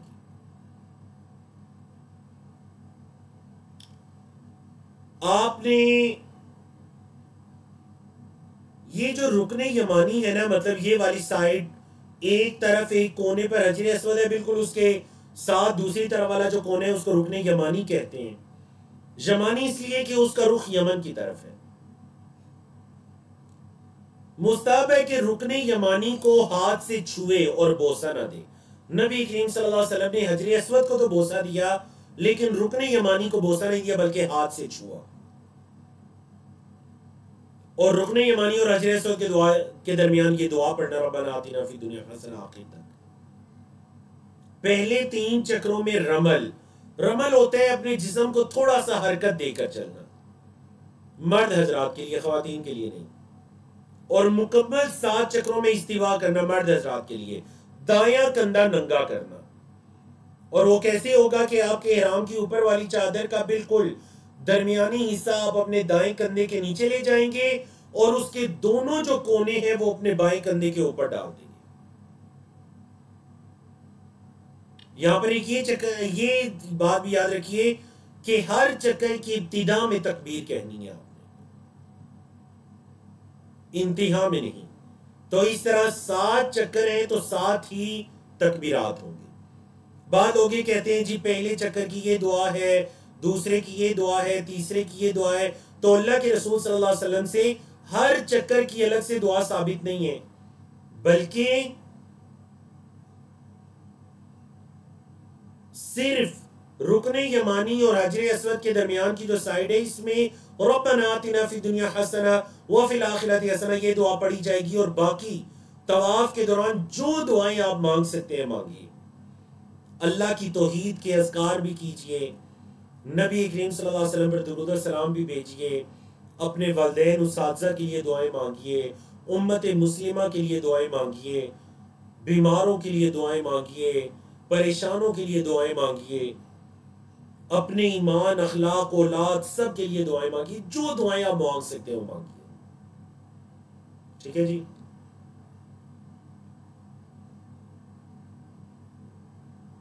अब तवाफ मुकम्मल हो गया आपका, तो मुस्तहब है कि तवाफ के बाद मकाम इब्राहिम के पीछे आप 2 रकत पढ़िए। और अगर वहां पर जगह नहीं है रश की वजह से, तो अपने आप को या दूसरों को मुशक्कत में ना डालिए, किसी भी जगह 2 रकत पढ़ दीजिए, आपकी वो 2 रकत हो जाएगी। और मुस्तहब है कि पहली रकत में सूरतुल फातिहा के बाद सूरतुल काफिरून पढ़िए, और दूसरी रकत में सूरतुल फातिहा के बाद सूरतुल इखलास पढ़िए। और आपके इल्म में है ना कि ये जो 2 सूरतें हैं ना, ये आप सल्लल्लाहु अलैहि वसल्लम फजर की जो 2 सुन्नतें हैं ना, उनमें भी पहली रकत में सूरतुल काफिरून पढ़ते, दूसरी में इखलास। मगरिब की 2 सुन्नतों में भी पहली रकत में काफिरून पढ़ते, दूसरी में इखलास। और अगर वितर को 3 रकत पढ़ते तो दूसरी रकत में काफिरून पढ़ते, पहली रकत में इखलास। सॉरी, दूसरी रकत में काफिरून और तीसरी रकत में इखलास। पहली रकत में सूरतुल आला पढ़ते। ठीक है। मुस्तहब अमल है कि आप जब इन 2 रकात को पढ़ने के बाद साई के लिए जा रहे हैं तो जमजम पी लीजिए।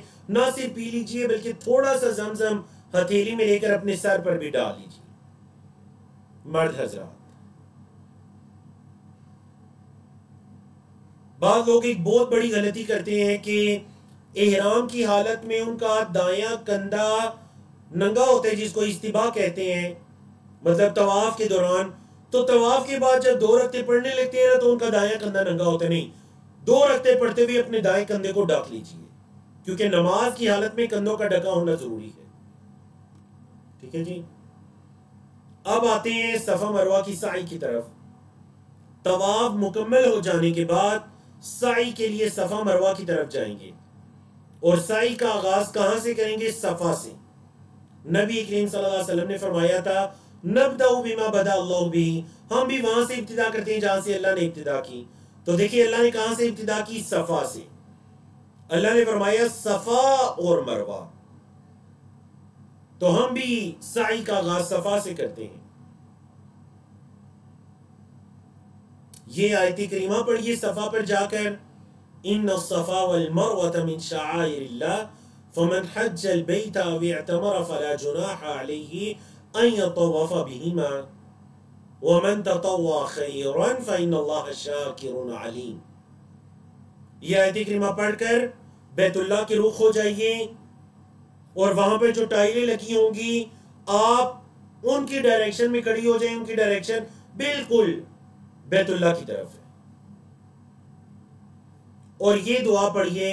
अल्लाह के रसूल सल्लल्लाहु अलैहि वसल्लम ने सफा पर ये दुआ पढ़ी, फिर मरवा पर भी जाकर ये दुआ पढ़ी, ला इलाहा इल्लल्लाहु वहदहु ला शरीका लहु लहुल मुल्कु व लहुल हम्दु व हुवा अला कुल्ली शैइन कदीर, ला इलाहा इल्लल्लाहु वहदहु अंजज़ वअदहु व नसर अब्दहु व हज़मल अहज़ाब वहदहु। इस दुआ को पढ़कर आप क्या करेंगे? आप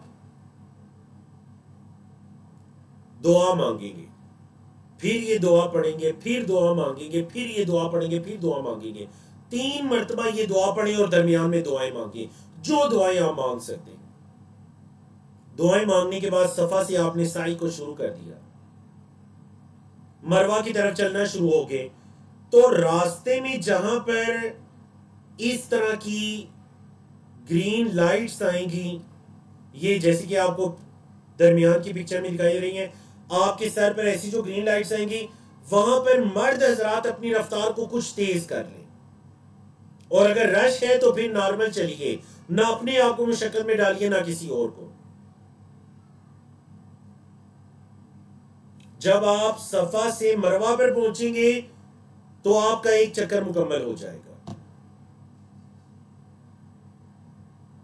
मरवा पे पहुंच के दोबारा यही दुआ मांगिए, ला इलाहा इल्लल्लाहु वहदहु ला शरीका लहु लहुल मुल्कु व लहुल हम्दु व हुवा अला कुल्ली शैइन कदीर। मुकम्मल दुआ जो हमने पढ़ी, 3 मरतबा ये दुआ पढ़िए और दरमियान के अंदर दुआएं मांगिए।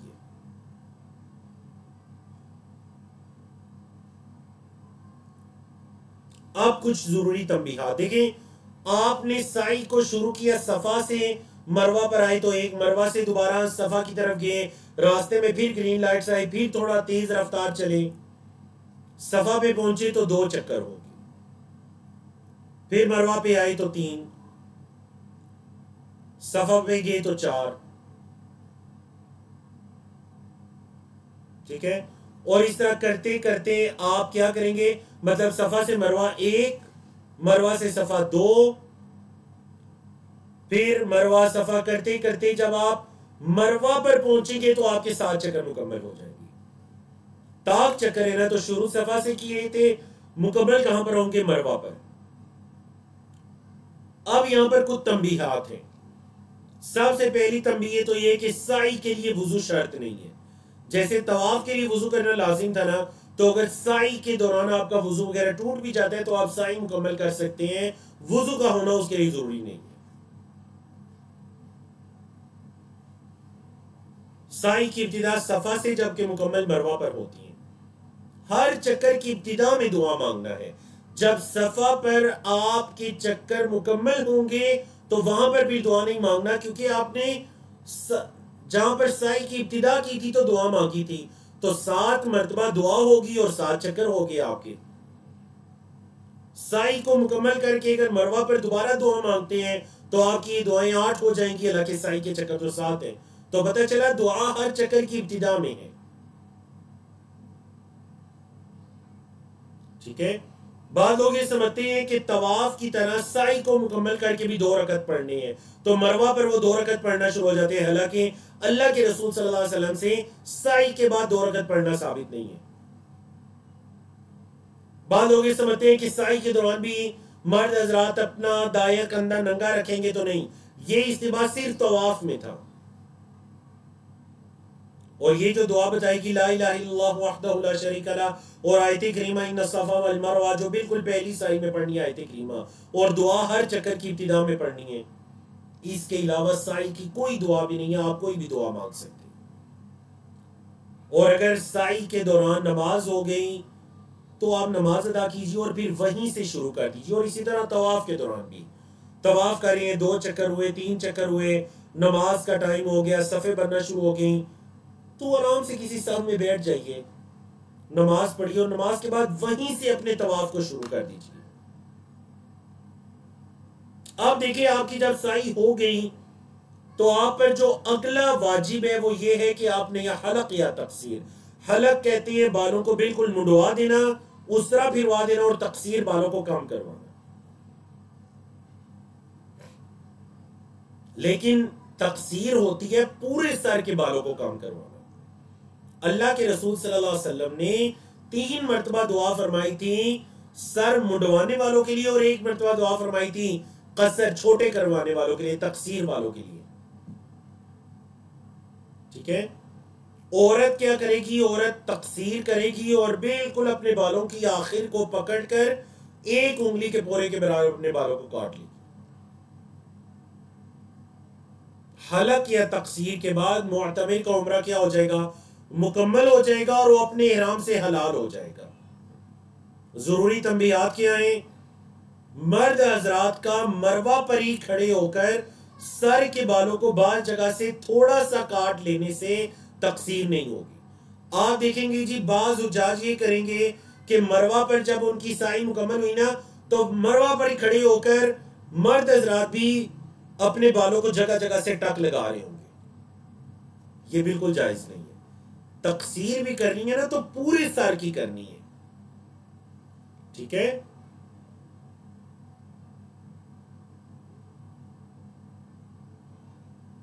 बाद लोग ये समझते हैं कि जी बस सवा मरवा की साई कर ली तो अब हमारा उम्र मुकम्मल हो गया, अब हम इहराम के लिबास को उतार दें और फिर हम हलक या तकसीर करवा दें। नहीं, पहले हलक या तकसीर है और उसके बाद बेशक अपने लिबास को उतार दीजिए। ठीक है, तो जब आपने हलक या तकसीर करवा लिया आपका उम्र मुकम्मल हो गया। फिर देखिए हज तमत्तो करने वाले क्या करेंगे, हज तमत्तो करने वाले हलाल हो जाएंगे, एहराम की चादर उतार कर आम लिबास पहन लेंगे, मक्का के अंदर रुकेंगे, नमाज बैतुल्लाह में अदा करेंगे, क्योंकि बैतुल्लाह के अंदर एक नमाज 1,00,000 नमाज के बराबर है उसका अजर व सवाब। तो उनको चाहिए कि वो मक्का मुकरमा में रुकें। बाद लोग कभी किसी जगह जा रहे होते हैं, कभी किसी जगह उनकी नमाजें मक्का मुकरमा में मस्जिद हराम के अंदर नहीं पढ़ी जा रही होती, तो मुझे और आपको फिक्र होनी चाहिए कि हम नमाजें मस्जिद हराम के अंदर मक्का में रुक कर पढ़ें। ठीक है जी, हज तमत्तो करने वाला हलाल हो जाएगा और हज क़िरान और इफराद करने वाले अपने इहराम में बाकी रहेंगे यहां तक कि 8 ज़िलहज्जा का दिन आ जाएगा। अब जब 8 ज़िलहज्जा का दिन आएगा तो हाजी तमत्तो करने वाला इहराम बांधेगा अपने होटल से, अपनी रिहाइश से, बिल्कुल उसी तरह जिस्म नहा कर मुस्ताहब अमल है, पाक साफ हो ले, सफाई वगैरह करनी है वो कर ले, जिस्म पर खुशबू लगा ले इहराम की चादरें पहनने से पहले, लेकिन अच्छी तरह मल करके वो चादरों के ऊपर न लगे। इहराम की चादरें पहनेगा 8 ज़िलहज्जा को, और क़िरान और इफराद करने वालों ने पहले से चादरें पहनी हुई हैं, और वो कहां चला जाएगा जी, वो चला जाएगा मीना के अंदर, 8 ज़िलहज्जा को मीना के अंदर। अब हम क्या पढ़ेंगे, आने वाली स्लाइड्स के अंदर हम पढ़ेंगे 8 ज़िलहज्जा, 9 ज़िलहज्जा, 9 और 10 की दरमियानी रात, 10 ज़िलहज्जा, 11, 12, 13 ज़िलहज्जा। ठीक है जी,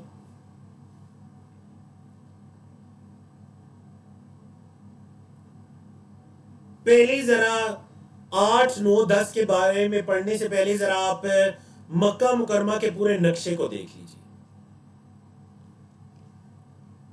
देखिए जी, ये है आपका बैतुल्लाह। बैतुल्लाह की जो सबसे करीब है ना वो है मीना, जहां पर आपने 8 ज़िलहज्जा को रुकना है और फिर 10 ज़िलहज्जा को भी दोबारा मीना में आना है। ठीक है, अच्छा, मीना से आगे आता है आपका मुज़दलिफा, और मुज़दलिफा से आगे बिल्कुल आखिर में, मतलब बैतुल्लाह से जो सबसे दूर है वो आता है अराफात, मैदान अराफा। तो सबसे पहला अमल क्या करना है, 8 ज़िलहज्जा को मीना में रुकना है। दूसरा अमल ये करना है कि 9 ज़िलहज्जा को आपने अराफा में चले जाना है। तीसरा अमल ये करना है कि 9-10 की दरमियानी रात को मुज़दलिफा में आना है। और चौथा अमल ये करना है कि फिर 10 ज़िलहज्जा को मीना में आ जाना। समझ आ गया जी आपको इस नक्शे से जी। अच्छा, ये जो साइन बोर्ड्स है ना, इनको जरा अच्छी तरह से देख लीजिए। ये साइन बोर्ड्स आपके काम आएंगे। आपको पता चलेगा कि आपने अगर आराफा में दिन गुजारना है तो इन साइन बोर्ड से अंदर की तरफ गुजारना है। बिदायत अराफात का मतलब है अराफात की इब्तिदा, बिदायत मिना का मतलब है मिना की इब्तिदा, बिदायत मुज़दलिफा का मतलब है मुज़दलिफा की जो हुदूद है, उसकी जो बाउंड्री है। तो आपने क्या करना है, ऐसी बाउंड्रीज के, ऐसी हुदूद के अंदर की तरफ आपने अपने वक्त को गुजारना है। ठीक है, ताकि आपकी वो इबादत सही हो सके। 8 ज़िलहज्जा जिसे यौम तरविया भी कहते हैं, मुतमत्ते हाजी 8 ज़िलहज्जा को अपनी रिहाइश से ही इहराम पहनकर अल्लाहुम्मा लब्बैक हज्जन के अल्फाज कहकर क्या क्या करेगा जी, वो चला जाएगा मीना की जानिब जाएगा। बोले कहां जाएगा, मीना। और मुफरिद और कारी तो पहले से इहराम की हालत में वो भी मीना में चले जाएंगे। ये मुस्ताहब अमल है 8 ज़िलहज्जा को मीना में जाना। मतलब अगर कोई नहीं भी जा सका तो उसका हज बिल्कुल सही है, उस पर कोई दम वगैरह लाजिम नहीं आएगा। तो हुज्जाज किराम 8 जिलहज्जा को मिना में जोहर, असर, मगरिब, ईशा की नमाजें पढ़ेंगे और 9 जिलहज्जा सुबह फजर की नमाज भी मिना में पढ़ेंगे और फजर की नमाज पढ़कर वो क्या करेंगे, आरफा की तरफ निकल जाएंगे, क्योंकि 9 जिलहज्जा यौम आरफा है और ये नमाजें अपने अपने वक्त में कसर अदा की जाएंगी जैसा कि अल्लाह के रसूल सल्लल्लाहु अलैहि वसल्लम की सुन्नत है। और बाकी वक्त को जिक्र, अस्कार, दुआ, मुनाजात के अंदर गुजारें। अच्छा, यहां पर ये है कि अक्सर लोग मीना में पहुंचकर 8 जिलहज्जा को फिरना शुरू हो जाते हैं, कोई दाएं बाएं, कोई खेमा बस्ती देखने के लिए, कोई किधर जा रहा है, कोई किधर नहीं। कोशिश कीजिएगा इस दिन को मुकम्मल आराम करें ताकि अगला जो आपका दिन है ना, यौम आरफा, सबसे अहम दिन जो है आपका, आप उसके लिए अपने आप को तैयार कर सकें। ठीक है। और दूसरी जो जरूरी चीज है वो ये कि बाज़ औकात आपके टूर वाले कहेंगे कि जी हम आपको 6 जिलहज्जा को या 7 जिलहज्जा को ही मिना लेकर जाएंगे क्योंकि 8 जिलहज्जा को बहुत रश हो जाती है। तो ठीक है, जायज है, बिल्कुल जायज है, आप चले जाइए और फिर 8 जिलहज्जा को मिना से ही इहराम बांध लीजिए।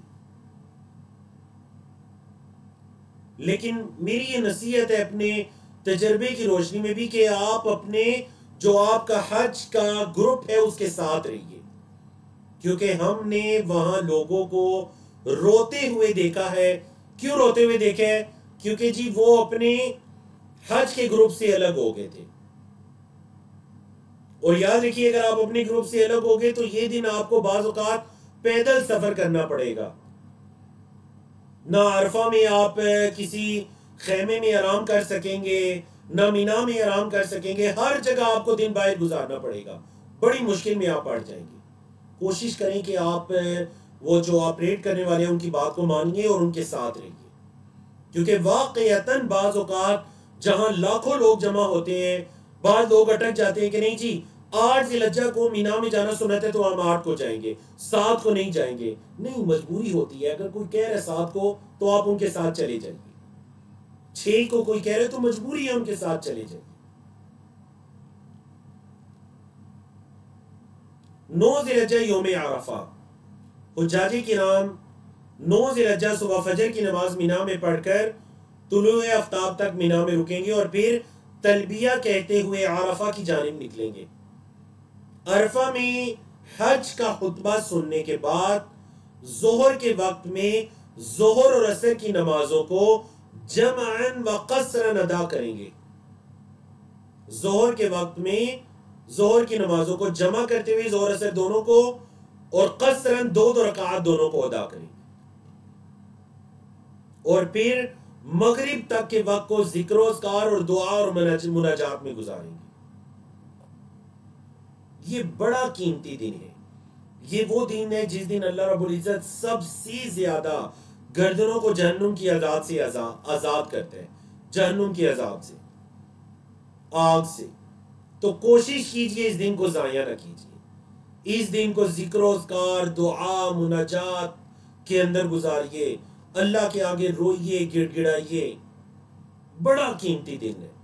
शायद कि हम में से बाज लोग पूरी जिंदगी का सरमाया लगाकर इस एक दिन को पाने के लिए वहां पर पहुंचे हैं।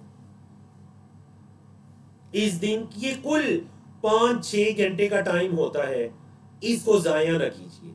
हमने बाद लोगों को देखा अरफात में बहुत बड़े पैमाने पर चीजें तकसीम हो रही होंगी, खाने पीने की, दीगर चीजें, जरूरियात जिंदगी। कोशिश करें इन चीजों के हसूल के अंदर अपने टाइम को जाया ना करें, ताकि आप ज्यादा से ज्यादा अपने वक्त से फायदा उठा सके। बड़ा कीमती दिन है। मगरिब तक आप यहां पर रुकेंगे। जब सूरज गुरूब हो जाएगा तो आप मुजदलिफा की तरफ निकलेंगे मगरिब की नमाज पढ़े बगैर, क्योंकि मगरिब और ईशा दोनों नमाजें जाकर आपने मुजदलिफा में पढ़नी। तो आप क्या करेंगे, मक्का की तरफ वापिस आ रहे हैं। तो ये तकरीबन मुजदलिफा और आरफा का दरमियानी जो रास्ता है पैदल तकरीबन 8 किलोमीटर है। अब ट्रेन भी चल पड़ी है, 2-3-4 मिनट के अंदर आप पहुंच जाते हैं।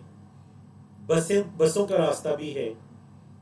तो आप अरफा से निकलते हैं और आप मुजदलिफा पहुंचते हैं। और अरफा के दिन की सबसे अफजल दुआ जो नबी करीम सल्लल्लाहु अलैहि वसल्लम ने मांगी, पहले अंबिया रसूल ने मांगी, वो क्या है? ला इलाहा इल्लल्लाहु वहदहु ला शरीका लहु लहुल मुल्कु व लहुल हम्दु व हुवा अला कुल्लि शैइन कदीर। फिर 9 ज़िलहज्जा का दिन आ जाएगा, यौम अरफा। उस दिन के अमाल क्या हैं? अरफा का दिन हज के अरकान में से है और बड़ा अजीम दिन है।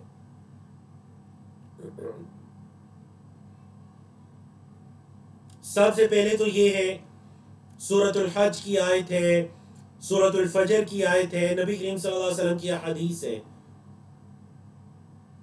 ये जो ताकि जो हाजी हैं वो अपने फायदों को पहुंचे, वयज़कुरुस्मल्लाहि फी अय्यामिन मालूमात, वो अल्लाह के नाम को मालूम दिनों के अंदर अल्लाह के नाम का जिक्र करें। तो इन मालूम दिनों के अंदर भी अरफा का दिन शामिल है,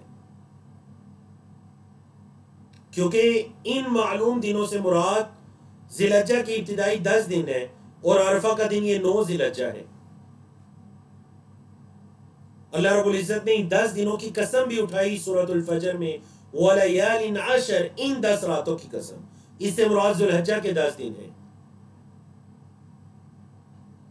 और दूसरी हदीस जो आप सुनकर आए हैं, उम्मुल मोमिनीन हजरत आयशा रज़ी अल्लाह तआला अन्हा की रिवायत कि अल्लाह के रसूल सल्लल्लाहु अलैहि वसल्लम ने फरमाया, कोई दिन ऐसा नहीं है जिस दिन अल्लाह सबसे ज्यादा गर्दनों को जहन्नम के अजाब से, आग से अल्लाह गर्दनों को आजाद करता है अरफा के दिन के मुकाबले में। अल्लाह रब्बुल इज्जत करीब होता है।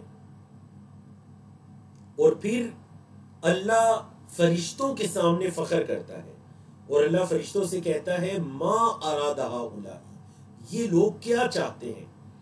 देखो आज ये लोग अरफा में जमा की क्या चाहते हैं, मतलब ये मुझको राजी करने के लिए अरफा में जमा हुए हैं। कितनी अजीम फजीलत है अरफा के दिन की।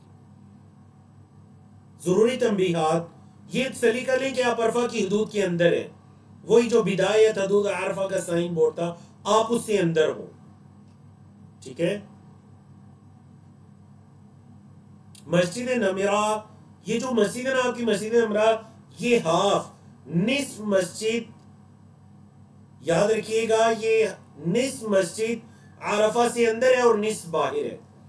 हाँ, अगर आप खुतबा सुनने के लिए मस्जिद नमीरा में चले भी गए हैं और आपको जो जगह मिली वो अरफा की हदूद के बाहर थी, तो ठीक है, खुतबा सुनिए, ज़ोहर असर को अदा करें और उसके बाद मस्जिद के उस हिस्से में आ जाएं जो अरफा की हदूद के अंदर है। और वो मस्जिद के अंदर भी छत की तरफ साइन बोर्ड लगे हुए हैं अरफा की हदूद के, क्योंकि मस्जिद की जब तोसी की गई ना, तो मस्जिद का एक हिस्सा अरफा की हदूद से बाहर भी तोसी हुआ।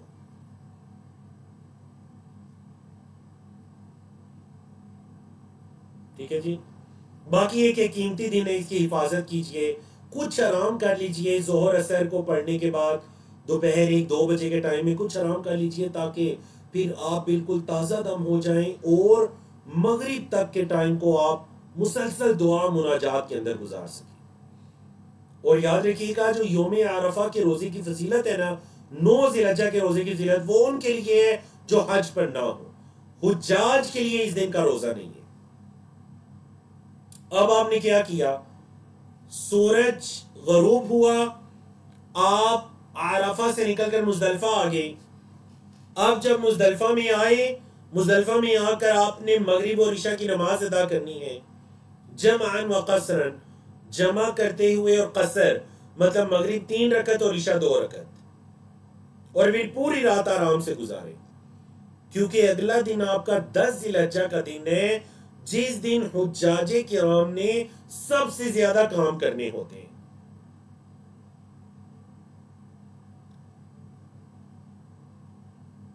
तो आपने रात मुजदलिफा में गुजारी।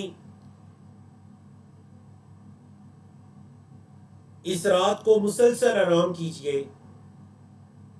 अगले दिन जब 10 ज़िलहज्जा हो, सुबह फजर की नमाज को मुजदलिफा में अदा करें, मशअर हराम के पास आए, जो कि एक वहां पर एक जगह है, और अगर नहीं आ सकते तो फिर मुजदलिफा में किसी भी जगह पर खूब दुआ कीजिए, मुनाजात कीजिए, और फिर तलबिया कहते हुए मीना की तरफ निकली है।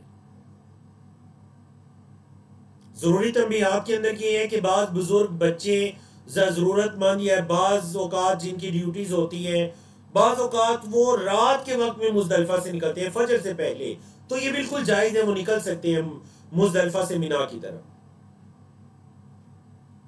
आपने अगर रात का कुछ हिस्सा या आधा हिस्सा मुजदलिफा में गुजार लिया तो आपका ये वाजिब अदा हो जाएगा।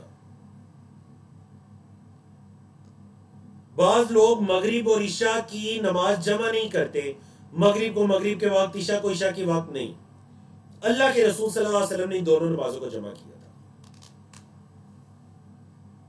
सुन्नतें और तहज्जुद की नमाज अदा नहीं की जाएंगी क्योंकि आप एक तो सफर की हालत में हैं, और आप सल्लल्लाहु अलैहि वसल्लम ने भी इस रात के अंदर तहज्जुद नहीं पढ़ी थी, बल्कि आराम के अंदर इस रात को गुजारा ताकि अगले दिन 10 जिलहज्जा जी दिन सबसे ज्यादा अपने 4 काम करने हैं, आप अपने आप को उसके लिए तैयार कर सकें।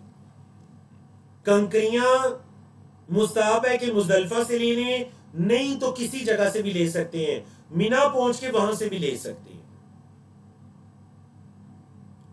अब देखिए अगला दिन है आपका 10 जिलहज्जा का, ये आपने 4 काम करने होते हैं। नंबर 1 रमीउल जमरा, जमरा कुबरा, जो बड़ा जमरा है उसको कंकरियां मारनी है, 7 कंकरियां। हर कंकरी के साथ अल्लाह अकबर कहेंगे, और जब आप कंकरियां मारना शुरू करेंगे तो वहां पर आप तलबिया कहना बस कर देंगे। वो तलबिया जिसकी इब्तिदा आपने 8 जिलहज्जा को की थी हज का इहराम बांधकर। ठीक है जी। दूसरा काम जो करना है कुर्बानी, और वो आप जाहिर बात है आपने हाथ से नहीं करनी, अगर आपने किसी मुअतबर इदारे को के जरिए कर दी तो वो आपकी कुर्बानी हो जाएगी। तीसरा काम जो आपने करना है वो सर के बाल मुंडवाना या कम करना, अगरचे अफजल मुंडवाना है जैसे कि हदीस गुजरी। चौथा काम तवाफ इफादा करना, जिसको तवाफ ज़ियारत भी कहते हैं, ये हज के अरकान में से है। और अगर कोई उस दिन ना करना चाहे तो तवाफ वदा के साथ उसको मिलाकर करना चाहे तो तवाफ वदा तक उसको मुअख्खर भी कर सकता है। हज तमत्तो करने वाला जब ये तवाफ इफादा या तवाफ ज़ियारत करेगा ना तो वो साथ साई भी करेगा। क्यों? क्योंकि वो जो पहले उसने साई की थी ना, वो साई तो उसके उम्रे की साई थी, लेकिन कारिन और इफरात वाले चूंकि उसी एहराम पर है, उम्रे वाले एहराम पर ही हैं, या फिर वही जो एक ही एहराम उन्होंने बांधा था उसी एहराम पर है, तो इस वजह से वो साई दोबारा नहीं करेंगे, बस वो सिर्फ तवाफ करेंगे। ठीक है जी। अब जरा रमीउल जमरा की जब बात हुई तो जरा जमरात को समझिए। देखिए मीना के अंदर 3 जमरात हैं, जमरा सुगरा, जमरा वुस्ता, वुस्ता कहते हैं दरमियाने को, सुगरा कहते हैं छोटे को, जमरा कुबरा। 10 जिलहज्जा को आपने जो 7 कंकरियां मारनी है वो सिर्फ कुबरा को मारनी है। तो आप क्या करेंगे, आप मीना वाली तरफ से आ रहे होंगे क्योंकि मुजदलिफा मीना से आगे था ना, तो आप मुजदलिफा से आ रहे हैं, मीना पहुंचे, मीना से आ रहे हैं, तो पहले जमरे को छोड़ दीजिए, दूसरा जमरा है वुस्ता उसको भी छोड़ दीजिए, तीसरे जमरे के पास आ जाइए कुबरा, उसको आपने 7 कंकरियां मारनी, समझाई? और ये जमरा कुबरा बैतुल्लाह के सबसे ज्यादा करीब है। अब ये जो 10 जिलहज्जा को आपने 3 काम करने हैं ना, कंकरियां मारनी है, कुर्बानी करनी है, हलक या तकसीर, इनकी तरतीब यही है कि पहले कंकरियां मारे 7, फिर कुर्बानी है, फिर हलक या तकसीर है। लेकिन अगर ये तरतीब आगे पीछे हो जाती है तो कोई हर्ज नहीं है। एक साहबी आए, फरमाया अल्लाह के रसूल सल्लल्लाहु अलैहि वसल्लम, मैंने पहले हलक करवा लिया कुर्बानी से। आप सल्लल्लाहु अलैहि वसल्लम फरमाया फल वला हरज, बाकी काम करो, तुम पर कोई हर्ज नहीं है। एक आए, कहा मैंने पहले हलक करवा लिया इससे पहले कि मैं कंकरियां मारूं, फरमाया फल वला हरज, अब बाकी काम करो, तुम पर कोई हर्ज नहीं है। तो ये 3 कामों की तरतीब मुस्तहब ये है कि पहले कंकरियां, फिर कुर्बानी, फिर हलक या तकसीर। लेकिन अगर तरतीब आगे पीछे हो जाती है तो कोई हर्ज नहीं, आपका हज बिल्कुल दुरुस्त है। अब देखें आपने जमरा को 7 कंकरियां मारी, बाल कटवा लिए या मुंडवा लिए, तो आप इहराम खोल सकते हैं। हम बिस्तरी के अलावा बाकी तमाम काम आपके लिए दुरुस्त हो जाएंगे।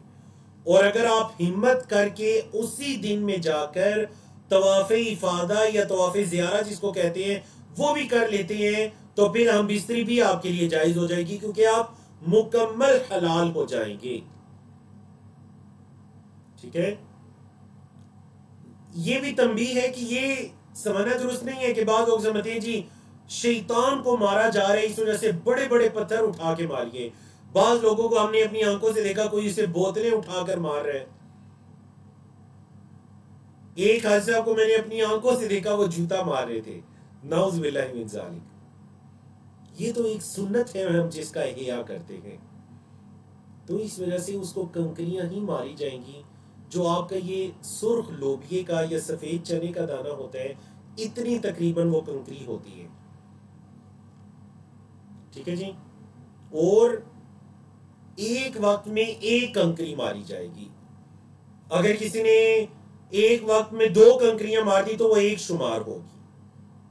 ठीक है, मसलन वो मारने लगा, दूसरी कंकरी भी उसके हाथ से चली गई, तो ये एक कंकरी शुमार होगी। मतलब 7 मरतबा मारना जरूरी है और हर मरतबा एक कंकरी मारेगा। अब 10 ज़िलहज्जा के अमाल हो गए। अब क्या है जी, 11, 12, 13 ज़िलहज्जा मीना की ये रातें हैं। तो ये जो 10 और 11 की दरमियानी रात है, ये भी मीना में गुजारनी है। 12, 13 की दरमियानी रात भी मीना में गुजारनी है। 10, 11, 11, 12 और 12, 13। ठीक है, और इन तीनों दिनों में आपने 7-7 कंकरियां मारनी है तीनों जमरात को। लेकिन कब मारनी है? जवाल के बाद। मुस्ताहब अमल है कि जवाल के बाद कंकरियां मारी जाएं। मतलब 11 को जो कंकरियां मारनी है, 21 कंकरियां 7-7-7 वो जवाल के बाद मारी जाए। 12 को जो मारनी है जवाल के बाद मारी जाए। ठीक है, पहले सुगरा को जो मीना वाली तरफ है, उसके बाद दरमियाना जो वुस्ता है उसको 7 और फिर कुबरा को। और अगर कोई 12 ज़िलहज्जा को 7-7 कंकरियां मार ली, अब वो 12-13 की दरमियानी रात मीना में नहीं गुजारना चाहता, तो जायज है कुरान मजीद की आयत के मुताबिक, इसे ताज्जुल कहते हैं, जायज है कि वो मीना से निकल जाए। हाँ, बस उसे चाहिए कि मगरिब से पहले पहले मीना को छोड़ दे या सफर की मुकम्मल तैयारी कर ले। बाज़ औक़ात ऐसा भी होता है कि आप बस में सवार हो जाते हैं, लेकिन रश की वजह से अभी आप मीना की हुदूद के अंदर है और मगरिब हो जाती है, तो रात गुजारना लाजिम नहीं होगा, क्योंकि आप सफर की इब्तिदा कर चुके हैं। आपने मक्का मुकरमा जाने का इरादा कर लिया है, मीना को छोड़ने का इरादा कर लिया है, तो आप पर वो रात मीना में गुजारना लाजिम नहीं होगा। हाँ, आपको डाउट है कि मैं जाऊं ना जाऊं, आज की रात यहां रुकूं या चला जाऊं, करते करते मगरिब का वक्त आ जाता है। इस हालत में आप पर वो रात गुजारना लाजिम हो जाएगी। ठीक है जी। अब जो 7-7 कंकरियां मारनी है उसको समझिए। जमरा सुगरा है, पहले इसको 7 कंकरियां मारनी है, हर कंकरी के साथ अल्लाहु अकबर, और फिर सुगरा के बाद आपने किबला रुख होकर दुआ करनी है। फिर वुस्ता के पास आना है, 7 कंकरियां मारनी है, हर कंकरी के साथ अल्लाहु अकबर, और फिर वुस्ता से थोड़ा सा हटकर आपने क्या करना है जी, दुआ करनी है। फिर जमरा कुबरा के पास आना है, 7 कंकरियां मारनी है, हर कंकरी के साथ अल्लाहु अकबर, और फिर उससे आगे आपने दुआ नहीं करनी। दुआ सुगरा और वुस्ता को कंकरियां मारने के बाद है। ठीक है, तो जब आपने इन दिनों में कंकरियां भी मार ली, 11, 12 को, और ऑप्शनल है 13 को भी, तो फिर आपके जिम्मे ही काम रहेगी, और वो है तवाफ़े वदा, अलविदाई तवाफ। और ये आपने कब करना है? मक्का मुकरमा को छोड़ने से पहले हाजी पर तवाफ़े वदा लाजिम है, और ये हज के वाजिबात में से। अलबत्ता अगर किसी औरत के अय्याम शुरू हो चुके हैं, तो देखिए इस बारे में उलमाए किराम के मुख्तलिफ फतावा हैं। कुछ उलमाए किराम फुक़हा ने यह कहा कि चूंकि उस औरत के अय्याम शुरू हो चुके हैं, तो अब वो औरत बैतुल्लाह का तवाफ तो नहीं कर सकती क्योंकि तारत की हालत में नहीं है, तो वो इसी हालत में चली जाएगी और उस पर तवाफ़ वदा लाजिम नहीं है। और कुछ फुक़हा ने यह कहा कि वो अच्छी तरह से अपनी तहारत का ख्याल करते हुए उसी हालत के अंदर तवाफ़ वदा को कर लेगी, और ये रवानगी से कुछ पहले किया जाएगा और आम लिबास के अंदर किया जाएगा। मर्द हजरात ये ना समझें कि तवाफ़ वदा के लिए दोबारा से इहराम बांधना या चादरें पहनकर फिर आकर तवाफ करने, नहीं, आप अपने लिबास के अंदर तवाफ़ वदा करेंगे। और अगर आपने तवाफ़ इफादा नहीं किया था ज़िलहज्जा को, जो कि हज के अरकान में से है, तो तवाफ़ वदा के साथ आप इफादा की नियत भी करेंगे, एक ही तवाफ करेंगे और ये दोनों की नियतें उसके अंदर आ जाएंगी। 7 चक्कर ही लगाएंगे, वो तवाफ़ इफादा की तरफ से भी हो जाएगा और तवाफ़ वदा की तरफ से भी हो जाएगा। और वही जैसा कि हमने बताया था कि अगर हज तमत्तो है तो फिर साथ साई भी करनी पड़ेगी, तवाफ़ इफादा के साथ आपको साई भी करनी पड़ेगी, क्योंकि पहले जो साई की थी वो थी उम्रे की साई। तो अल्हम्दुलिल्लाह जी, अल्लाह की तौफीक से हमने अपने उम्रे के अमाल को मुकम्मल किया और हज के अमाल को मुकम्मल किया अल्हम्दुलिल्लाह। ये कुछ एप्लीकेशंस है आपके सामने, जिनको आप अपने मोबाइल में डाउनलोड कर दीजिए और इंशाल्लाह स्लाइड्स भी आप लोगों के साथ शेयर कर दी जाएंगी। तो ये एप्लीकेशंस आप अपने मोबाइल्स में इंस्टॉल कर लीजिए और इनको अच्छी तरह से सीख लीजिए। ये इंग्लिश में भी हैं और अरेबिक में भी हैं। PHVG एक नेविगेटर है हज का मुकम्मल, और इसी तरह नुसुक की एप्लीकेशन है जिसकी, या एतमरना, पहले एतमरना था, अब नुसुक है, जिसके ज़रिए आप अपनी वो हज की बुकिंग वगैरह करते हैं या उम्रे की बुकिंग करते हैं, तवाफ़ वगैरह की। और इसी तरह हज की एक ऐप है, और इंशाल्लाह टीम के लोग बाकी भी कुछ ऐप्स का आपको तारुफ करवाएंगे। तो अल्हम्दुलिल्लाह अल्लाह रब्बुल इज़्ज़त की तौफीक से हमने हज और उम्रे की मुकम्मल इबादात को मुकम्मल किया। अल्लाह रब्बुल इज़्ज़त से दुआ है कि अल्लाह अपनी बारगाह के अंदर इसको कबूल व मंजूर फरमाए। अक़ूलु क़ौली हाज़ा अस्तग़फ़िरुल्लाह ली व लकुम व लिस्साइरिल मुस्लिमीन मिन कुल्लि ज़म्बिन व सल्लल्लाहु तआला अला नबिय्यिना मुहम्मदिन व अला आलिहि व सहबिहि अजमईन।